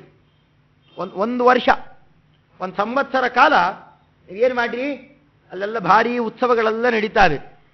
ಅಲ್ಲಿ 2 ದೇವಸ್ಥಾನಗಳಿದ್ದಾವೆ. ವಿಷ್ಣು ಜಯಂತ ಇತಿ ಶಂಭು ಸಹಾಯ ಆಸ್ತೆ. ವಿಷ್ಣು ಜಯಂತ ಅಂತ 2 ರೂಪ. ಅಲ್ಲಿ ರುದ್ರದೇವರಿಗೆ ಅನುಗ್ರಹವನ್ನು ಮಾಡತಕ್ಕಂತಹ ಹರಿಹರ ರೂಪಗಳಿದ್ದಾವೆ. ಪರಮಾತ್ಮನ 2 ರೂಪ ಇರುವಂತಹದ್ದು. ಒಂದು ಹರಿರೂಪದಲ್ಲಿ ತಾನಿದ್ದು ಹರನಿಗೆ ಮಹರುದ್ರ ದೇವರಿಗೆ ಪರಮಾನುಗ್ರಹ ಮಾಡುತ್ತಾ ಇದ್ದಾನಲ್ಲಿ ಪರಮಾತ್ಮ. ಅಂತಹದ್ದೊಂದು ಒಳ್ಳೆ ದೊಡ್ಡ ದೇವಸ್ಥಾನ. ಆ ದೇವಸ್ಥಾನಕ್ಕೆ ಹೋಗಿ ದೇವೋತ್ಸವಶ್ಚ ಸುಮಹಾನ್ ಭವಿತಾತ್ರ ಸುಷ್ಟು ಭಕ್ತಾಶ್ಚ ತೇಹಿ ನಿತರಾಂ ಅರಿಶಂಖಪಾಣೌ ತ್ವಚ್ಚೋದಿತಾ ಸಮುಪಯಾಂತಿ ತಮುತ್ಸವಂ ದರಾಗ್. ಅದಕ್ಕೇನು ಮಾಡಬೇಕು? ಮೆಲ್ಲಿಗೆ ನಮ್ಮ ಕಡೆಯವರೆಲ್ಲ ಹೋಗ್ತಾರೆ. ಮೊದಲೆಲ್ಲ ಹೋಗಿ ಅವ್ರೇನು ಮಾಡ್ತಾರೆ, ಏನು ವಾರಣಾವತ, ಏನು ಅದ್ಭುತವಾಗಿದೆ ಪ್ರದೇಶ, ಅಲ್ಲಿ ಏನು ಉತ್ಸವ ನಡೆಯುತ್ತಂತೆ. ಧರ್ಮರಾಜರೇ ನೀವು ಬರಬೇಕು, ನೀವಿರಬೇಕಲ್ಲಿ. ಏನ್ರಿ ತಿರುಪತಿ, ಏನು ಬ್ರಹ್ಮೋತ್ಸವ ರೀ, ಏನು ಅದ್ಭುತ, ಅಲ್ಲ ಅವ್ರು ಬರ್ತಾರೆ ಇವ್ರು ಬರ್ತಾರೆ ಹೇಳಿದ್ರೆ ಯಾರಿಗೆ ಆಶಾ ಹುಟ್ಟೋಲ್ರಿ? ಈ ಸತಿ ನಾವು ಕಷ್ಟ ಆದ್ರೂ ಚಿಂತೆಯಲ್ಲಿ ಹೋಗ್ಬಿಡ್ಬೇಕು. ಹೀಗೆ ಮೊದಲೆಲ್ಲ ನಮ್ಮ ಕಡೆಯವರೆಲ್ಲ ಹೋಗಿ ಪ್ರಚೋದನೆ ಮಾಡಿರ್ತಾರೆ. ಅದು ಏನೇನು ಬೇಕೋ ಎಲ್ಲ ವ್ಯವಸ್ಥೆ ಮಾಡಿದ್ದೇನೆ, ನೀ ಅಪ್ಪಣೆ ಕೊಟ್ಟರೆ ಸಾಕು. ಈ ಕ್ರಮದಿಂದ ಮೊದಲು ಅಲ್ಲೆಲ್ಲ ಕಳಿಸಿಬಿಡ್ತಾರೆ. ಅವರೆಲ್ಲೇ ಹೇಳಿದ ಮೇಲೆ ಆಮೇಲೆ ಕರೆದು ಕೂಡಿಸಿಕೊಂಡು ಇಷ್ಟು ಹೇಳು, ನೋಡಪ್ಪ ಧರ್ಮರಾಜ ಎಲ್ಲಿ ಎಷ್ಟು ಸುದ್ದಿ ಕೇಳ್ತಾ ಇದ್ದು ನೋಡು, ಆ ಉತ್ಸವಕ್ಕೆ ನೀವು ಹೋಗಿ, ನಂಗೆ ಕಷ್ಟ ಆದರೂ ಚಿಂತೆ ಇಲ್ಲ, ನೀವೆಲ್ಲ ಬಿಟ್ಟು ಹೋದ್ರೆ ಸ್ವಲ್ಪ ಕಷ್ಟ ಆಗಬಹುದು, ಎಲ್ಲ ನೋಡ್ಕೊಳ್ಳೋದು. ಆ ನಮ್ಮ ಹುಡುಗರು ಬರೀ ಕೂತ್ ತಿಂತಾವಲ್ಲ ದುರ್ಯೋಧನಾದಿಗಳು, ಸ್ವಲ್ಪ ಅವ್ರು ನೋಡ್ಕೊಳ್ಳಿ. ಹೀಗೆ ನಮ್ಮನ್ನು ಬೈತಾ, ನಾ ಪಕ್ಕ ಕೂತಿರ್ತೇನೆ, ಬೇಕಾದ್ರೆ ನಮ್ಮನ್ನು ಅವ್ರ ಎದುರುಗಡೆ ಒಂದಿಷ್ಟು ಬೈದು ಮೆಲ್ಲಗೆ ಉಪಾಯ ಮಾಡಿ ಅವನು ಕಳಿಸಿಕೊಟ್ಟು ಬಿಡು. ದೊಡ್ಡವರು ಮಾತಾಡಿದರು ಅಂದ್ರೆ ಎಂದೂ ಕಿತ್ತಾಕಲ್ಲ ಅಂದ್ರೆ ನೋಡಿ. ಇದನ್ನು ಪಾಂಡುರಾಜ ಮೊದಲೇ ಹೇಳಿದ್ದ. ಇದನ್ನು ಪಾಂಡುರಾಜ ಕಾಡಲು ಕೂತಿ ಯೋಚನೆ ಮಾಡಿದ್ದ, ನನಗೆ ಅತ್ಯಂತ ಧರ್ಮಿಷ್ಠ ಪುತ್ರ ಬೇಕು. ಧರ್ಮಿಷ್ಠ ಬಂದ, ತುಂಬ ಚಿಂತೆ ಹೆಚ್ಚಾಯ್ತಂತೆ. ಪಾಂಡುರಾಜ ಯೋಚನೆ ಮಾಡ್ತಾನೆ, ಬರೀ ಧರ್ಮಿಷ್ಠ ಮಕ್ಕಳಾಗ್ಬಿಟ್ರೆ ಏನಾಗ್ತಾವೆ, ಧರ್ಮ ಮಾರ್ಗದಲ್ಲಿ ಬದುಕೋರು ಅಂತಂದ್ರೆ ಏನು ದುರ್ಬಲರು ಅಂತ ತಿಳ್ಕೊತಾರೆ. ಕ್ಷಮಾಗುಣ ಆಗಲಿ, ವಿನಯ ಆಗಲಿ, ಇಂದ್ರಿಯ ಜಯ ಇವೆಲ್ಲ ಇರೋರ್ನೇನಂತ ತಿಳ್ಕೊಂಡ್ಬಿಡ್ತಾರೆ. ಇವ್ರ ಕೈಯಲ್ಲಿ ಏನೂ ಆಗಲ್ಲ, ನಾವು ಏನ್ ಬೇಕಾದ್ರೂ ದುರ್ಬಳಕೆ ಮಾಡ್ಕೊಳ್ಬಹುದು ಇವರಿಂದ, ಹೀಗೆ ದಬ್ಬಾಳಿಕೆ ಮಾಡಲಿಕ್ಕೆ ಬಳಕೆ ಮಾಡ್ಕೋತಾರೆ. ಬರೇ ಧರ್ಮಿಷ್ಠರನ್ನ ನೋಡಿ ಹೀಗಂತಾರೆ. ಬರೀ ಧರ್ಮ ಇರಬಾರದು, ಜೊತೆಯಲ್ಲೊಬ್ಬ ಮಹಾಬಲಿಷ್ಠ ಬೇಕು. ಬಲಿಷ್ಠನಾಗಿರ್ತಕ್ಕಂಥವನ್ ಜೊತೆಯಲ್ಲಿದ್ದು ಧರ್ಮಾನುಷ್ಠಾನಕ್ಕೆ ಅಂತ ಇಳಿದಾಗ ಒಬ್ಬ ಕಮಕ್ಕಿಮಕ್ ಅನ್ನಬಾರದು. ಹೀಗೆ ಇಡೀ ದೇಶದಲ್ಲಿ ಧರ್ಮ ವ್ಯವಸ್ಥೆಗೆ 2 ಬೇಕು, ಒಂದು ಬಲ, ತತ್ಪೂರಕವಾದಂತಹ ಧರ್ಮ. ಇವೆರಡೂ ನಡೆದರೆ ಆಗ ಮಾತ್ರ ಎಲ್ಲ ಕಡೆಯಲ್ಲಿ ಧರ್ಮ ವ್ಯವಸ್ಥೆಯನ್ನು ತರಬಹುದು. ಇದನ್ನೇ ಈಗ ಬಳಕೆ ಮಾಡ್ಕೋತಾ ಇದ್ದಾನೆ. ಆದರೂ ಬಲಿಷ್ಠ ಮೊದಲನೇ ಮಗನಾಗಿ ಧರ್ಮಿಷ್ಠನಾದವನು 2ನೇ ಮಗನಾಗಿದ್ದಿದ್ರೆ ಇವ್ರ ಮಾತು ಯಾವುದು ನಡೀತಿರಲಿಲ್ಲ. ಮತ್ತೆ ಅದಕ್ಕೆ ಪರಮಾತ್ಮ ಏನು ಮಾಡಿಬಿಟ್ಟ, ಅಲ್ಲಿ ಮೊದಲೇನೆ ಧರ್ಮರಾಜನನ್ನು ಇಟ್ಟು ಆಚಾರ ಮುಂದೆ ಈ ಕಾರಣವನ್ನು ಮುಂದೆ ತುಂಬ ವಿಚಾರ ಮಾಡುತ್ತಾರೆ. ಇವರೆಲ್ಲರೂ ಕೂಡ ವಾರಣಾವತಕ್ಕೆ ಹೋದ ಮೇಲೆ ಅವ್ರ ಬಾಯಲ್ಲಿ ಮಾತಾಡಿಸ್ತಾರೆ ಇದನ್ನು ಅಂತಹದ್ದು. ಆಗ ಅದನ್ನು ಧರ್ಮಿಷ್ಠ ಧರ್ಮರಾಜ ಅವನೇ ಮೊದಲಾಗಿರಬೇಕು. ಅವನ ಮಾತೆಲ್ಲ ಕೇಳ್ತಿರಬೇಕು. ಮಾತು ಕೇಳ್ಕೊಂಡು ಬಂದು ಯಾರಿಗೆ ಹೇಳಬೇಕು? ಭೀಮಾದಿಗಳಿಗೆ ಅಪ್ಪಣೆ, ನನ್ನ ಮಾತಪ್ಪ ಕೇಳ್ರಿ ಇದನ್ನು, ಇಷ್ಟ ಅಂತಿರಬೇಕು. ಮತ್ತೇನು ಭೀಮಸೇನ ದೇವರು ಅಧರ್ಮಿಷ್ಠದೇನಲ್ಲ, ಅವು ಮಹಾಧರ್ಮಿಷ್ಠರು. ತಾತ್ಕಾಲಿಕ ಧರ್ಮ ನೋಡೋರಲ್ಲ, ಸಾರ್ವಕಾಲೀನ ಧರ್ಮವನ್ನು ನೋಡೋರು. ಅದನ್ನು ತೆಗೆದು ಬಿಟ್ಟರೆ ಅವ್ರ ಸ್ವರೂಪದ ತನಕ ಹೋಗಿ ವಿಚಾರ ಮಾಡೋರು ಅವರು. ಅದನ್ನು ತೆಗೆದುಬಿಟ್ಟು ಅವರವ್ರ ಸಾಧನೆ ಆಗೋದೇ ಇಲ್ಲ. ಆ ಸಾಧನೆ ಆಗಲಿ ಅನ್ನೋ ದೃಷ್ಟಿಯಲ್ಲಿ ಇಂಥದ್ದೊಂದು ವ್ಯವಸ್ಥೆಯ ಪರಿಕಲ್ಪನೆ ಇದೆ. ಅದನ್ನು ತಿಳಿದವನೇನೆ ಇಷ್ಟೆಲ್ಲ ಮಾತಾಡಿ ಭೇದ ಕುಲಸ್ಯ ಭವಿತಾ ಕುಲನಾಶ ಹೇತು ಅಸ್ಮಾದಿವೀರೇಷು ಸಹಿತೇಷು ಪುರೇ ವಸತ್ಸು. ಅದರಿಂದ ಅವರು ವಾರಣಾವತದಲ್ಲಿರಲಿ, ಕ್ರಮೇಣ ಮೆಲ್ಲಿಗೆ ಅಲ್ಲಿಗೆ ದೂರ ಹೊಟ್ಟೋಗಲಿ. ಅವರು ನಾವು ಈ ಕಡೆ ಇರ್ತೇವೆ. ಒಬ್ರಿಗೊಬ್ರು ದೂರ ಇದ್ದಷ್ಟು ಪ್ರೀತಿ ಸೌಹಾರ್ದ ಆದರ ಎಲ್ಲ ಇರ್ತದೆ. ಯಾವ ತೊಂದರೆನೂ ಆಗೋಲ್ಲ. ನಿಮಗೂ ಹಿತ, ನಮಗೂ ಹಿತ, ಎಲ್ಲರಿಗೂ ಹಿತ. ನೋಡಿ ವಿಚಾರ ಮಾಡ್ರಿ ಅಂದ. ಇದಿಷ್ಟೇ ಆದರೆ ಏನು ತಪ್ಪಿಲ್ಲ. ಇಲ್ಲಿಂದ ಪಾಂಡವರನ್ನು ಓಡಿಸೋದು ಅಂತ ಅನ್ನೋದು ಒಂದು ಹಿಂಸೆ. ಆದರೂ ಇಂಥ ಮಕ್ಕಳನ್ನು ಕಟ್ಟಿಕೊಂಡ ಮೇಲೆ ಏನಾದ್ರು ಮಾಡಬೇಕಲ್ಲ. ಆಗಲಿ, ಎಲ್ಲೋ ಇದ್ದರೂ ಪಾಂಡುರಾಜನ ಮಕ್ಕಳು, ಅವ್ರು ಚೆನ್ನಾಗಿ ಬದುಕೋದಾದರೆ ಆಗಲಿ ಬಿಡು ಅಂತ ಇಷ್ಟಂದು ಕರೆಸ್ತಾನ ಆ ಕಾಲಕ್ಕೆ. ಆಜ್ಞಾಪ್ಯ ಮತ್ಪುರುಷತಾಂ ಪುರುಷೈರ್ಮದೀಯೈ ಮಧ್ಯಸ್ಥವದ್ ಬಹುಗುಣ ಉದಿತಾಶ್ಚ ತತ್ರ ತೇಷಾಂ ಪುರೋತ್ರ ಗಮನಾದಿವಿರುಚ್ಚಿತೇಷು ದ್ರಷ್ಟುಂ ಪುರಂ ಬಹುಗುಣಂ ನನು ಪಾಂಡವಾನಾಂ ಇತ್ಯುಕ್ತವತ್ಯಥ ಸುತೆ ಸತಥೇತ್ಯುವಾಚ ಪ್ರಾಪ್ತೇಷು ಪಾಂಡುತನಯೇಷು ತಥೈವ ಚೋಚೆ ಜ್ಞಾತ್ವೈವ ತೇಪಿ ನೃಪತೇರ್ಹೃದಯಂ ಸಮಸ್ತಂ ಜಗ್ಮುಃ ಪಿತೇತಿ ಪೃಥಯಾ ಸಹನೀತಿ ಹೇತೋ. ಆ ಕಾಲಕ್ಕೆ ಅವನು ಕರೆಸ್ತಾನೆ. ಕರೆಸಿ, ನೋಡಪ್ಪ ಧರ್ಮರಾಜ, ಇಷ್ಟೆಲ್ಲ ಇದೆ, ಹೀಗೆಲ್ಲ ವಿಚಾರ ಇದೆ. ನೀನು ಎಷ್ಟು ದುಡಿದು ಶ್ರಾಂತನಾಗಿದ್ದಿ, ಅದರಿಂದ ಹೋಗ್ಬಾ. ಸ್ವಲ್ಪ ದಿವಸ ಅಲ್ಲಿ ಯಾವ ಜವಾಬ್ದಾರಿ ಹಂಚ್ಕೋಬೇಡ. ಮತ್ತು ಅಲ್ಲಿರೋ ಜನ ನಿಮ್ಮನ್ನು ನೋಡಬೇಕು ಅಂತ ಬಹಳ ಹಂಬಲಿಸ್ತಾ ಇದ್ದಾರಂತೆ. ಪಾಂಡವರು ನೋಡಿ ನನಗೂ ಮಾತ್ಸರ್ಯ ಬರಬೇಕು. ಅಷ್ಟು ಕ್ರಮದಿಂದಾಗಿ ನಿನ್ನನ್ನು ಬಹಳ ಅಲ್ಲಿರೋ ಜನ ಪ್ರೀತಿಸ್ತಾ ಇದ್ದಾರಂತೆ. ನಿನಗೆ ನೋಡಿ ದೊಡ್ಡ ಅರಮನೆಯೇ ಕಟ್ಟಿಕೊಂಡು ಕೂತಿದ್ದಾರಂತವರು. ನೀ ಅಲ್ಲಿ ಹೋಗಿ ಸ್ವಲ್ಪ ಅವ್ರಿಗೂ ಆನಂದ ಕೊಡು, ಆರಾಮಾಗಿ ಕೆಲವು ದಿವಸ ಇದ್ದು ನೀನು ಬಾ ಇಟ್ಟು ಹೇಳಿ ಕಳಿಸ್ತಾನೆ. ಹೋಗಿ ನಮಸ್ಕಾರ ಮಾಡಿ, ಮುಖ ಇಷ್ಟೇ ಆಗಿತ್ತಂತೆ, ಅಷ್ಟೇ ಮುಖ ಮಾಡಿಕೊಂಡು ಬರ್ತಾನೆ. ಧರ್ಮರಾಜ ಬಂದು ತಾಯಿಗೆ ತಮ್ಮಂದಿರಿಗೆ ವಿಷಯ ತಿಳಿಸ್ತಾನೆ. ಸುಮ್ಮನಿದ್ರು. ಅಣ್ಣ ಏನಂತಿ? ಎಲ್ಲರೂ ಕೇಳ್ತಾರೆ. ಇಲ್ಲಪ್ಪ ಹೋಗೋದೇ ಉಚಿತ ಅಂತಂತೇನೆ. ಅಲ್ಲ ಮತ್ತೆ ಇಲ್ಲೇ ನಮ್ಮ ರಾಜ್ಯವನ್ನ, ನಮ್ಮ ದೇಶ, ನಮ್ಮ ರಾಜ್ಯ ನಾವು ಬಿಟ್ಟು ಹೋಗಬಾರ್ದು. ಹಿತಕರ್ಮ ತ್ಯಾಗ ಮಾಡಿ ಇಷ್ಟಿಷ್ಟು ದಿವಸ ಹೋಗೋದು ಯೋಗ್ಯ ಅಲ್ಲ. ಆದರೆ ದೊಡ್ಡವರು ಮಾತು ಕೇಳಬೇಕಲ್ಲಪ್ಪ. ನಾವು ಪಿತೃವ್ಯ ದೊಡ್ಡಪ್ಪ, ಅವನ ಮಾತು ಕೇಳಬೇಕು ಅಂತಿದೆ. ಅದರಿಂದಾಗಿ ಅವಶ್ಯ ಕೇಳೋದೇ ಯೋಗ್ಯ ಅಂತ ನಾ ಅಂತೇನೆ. ಕುಂತಿದೇವಿಗೂ ಅದನ್ನೇ ಒಪ್ಪಿಸೋಣ. ಆಗಲಪ್ಪ ನಡೀರಿ ಅಂತಂದು. ಭೀಮಸ್ತದಾಹ ಭವಿತಾತ್ರ ಹಿ ಭೈಕ್ಷಚರ್ಯ. ಅದಕ್ಕೆ ಅಂದ್ರು, ಇಲ್ಲ ನಾವಿಲ್ಲಿಂದ ಹೊರಟ್ರೆ ಏನಾಗ್ತದೆ ಗೊತ್ತೇನಲ್ಲಿ? ನಮ್ಮ ಸ್ವವಿಹಿತ ಕರ್ಮವನ್ನು ತ್ಯಾಗ ಮಾಡಿ ಇಲ್ಲ ರಾಜ್ಯಕೋಶ ನೋಡ್ಕೊಂಡಿರ್ಬೇಕಾದ್ರೆ ನಮ್ಮ ಅಧಿಕಾರ ಯಾವನಪ್ಪಂದು ಅಲ್ಲ, ನಮ್ಮಪ್ಪ ಗಳಿಸಿಟ್ಟು ಹೋಗಿದ್ದಿದ್ದನ್ನು. ಅದರಿಂದ ನಮಗೆ ವಿಹಿತವಾಗಿ ಕ್ರಮದಲ್ಲಿ ಬಂದದ್ದು. ಇದನ್ನು ತ್ಯಾಗ ಮಾಡೋದರಿಂದ ಏನಾಗ್ತದೆ? ಅಲ್ಲಿ ಹೋಗಿ ಭಿಕ್ಷೆ ಬೇಡಬೇಕಾಗ್ತದೆ. ಮೊದಲೇ ಭವಿಷ್ಯ ಹೇಳುದು. ಧರ್ಮ ಗೊತ್ತಿದ್ದಾಗ ಹೇಳದೆ ಕೊಡಬಾರದು. ಹಿರಿಯರೇ ದೊಡ್ಡವರಾದರೆ ತಾವೇ ಚಾಲ್ತಿಗೆ ತರಬೇಕು. ತಮಗಿಂತ ಹಿರಿಯರಿದ್ದರೆ ಅವರ ಮುಂದೆ ಹೇಳಬೇಕು. ಅವರು ಏನು ಹೇಳ್ತಾರೋ ಕೇಳಬೇಕು. ಇದು ಧರ್ಮ ಸೂಕ್ಷ್ಮ. ಅದನ್ನು ತೋರಿಸಿಕೊಡ್ತಾ ತ್ಯಾಜ್ಯಂ ತ್ವಿತಿ ಪ್ರತಿಜಗಾದ ನಿಜಾಗ್ರಜಾಯ ಇತ್ಯೇವ ಸಮ್ಯಗ್ ಅನುವಿದ್ಯ ನಿಜಂ ನ ಕರ್ಮ ಯಾಮೋ ವಯಂ ನತು ಗೃಹಾತ್ ಸಹಿನ ಸ್ವಧರ್ಮ. ನಮ್ಮನೆ ಬಿಟ್ಟು ನಾವು ಹೋಗೋದು ಯೋಗ್ಯ ಅಲ್ಲ, ಬೇಡ ಹೋಗೋದು, ಇಲ್ಲೇ ಇರೋಣ ನಾವು ಇಷ್ಟಂದಾಗ ನಿಷ್ಕಾಲಯಂತಿ ಯದಿನೋ ನಿಜ ಧರ್ಮ ಸಂಸ್ಥಾನ್. ನಮಗೇನಾಗ್ತದೆ ಆ ಕಾಲಕ್ಕೆ? ನಮ್ಮ ಕಾಲುಷ್ಯ ಹಚ್ಚುತ್ತಾರೆ.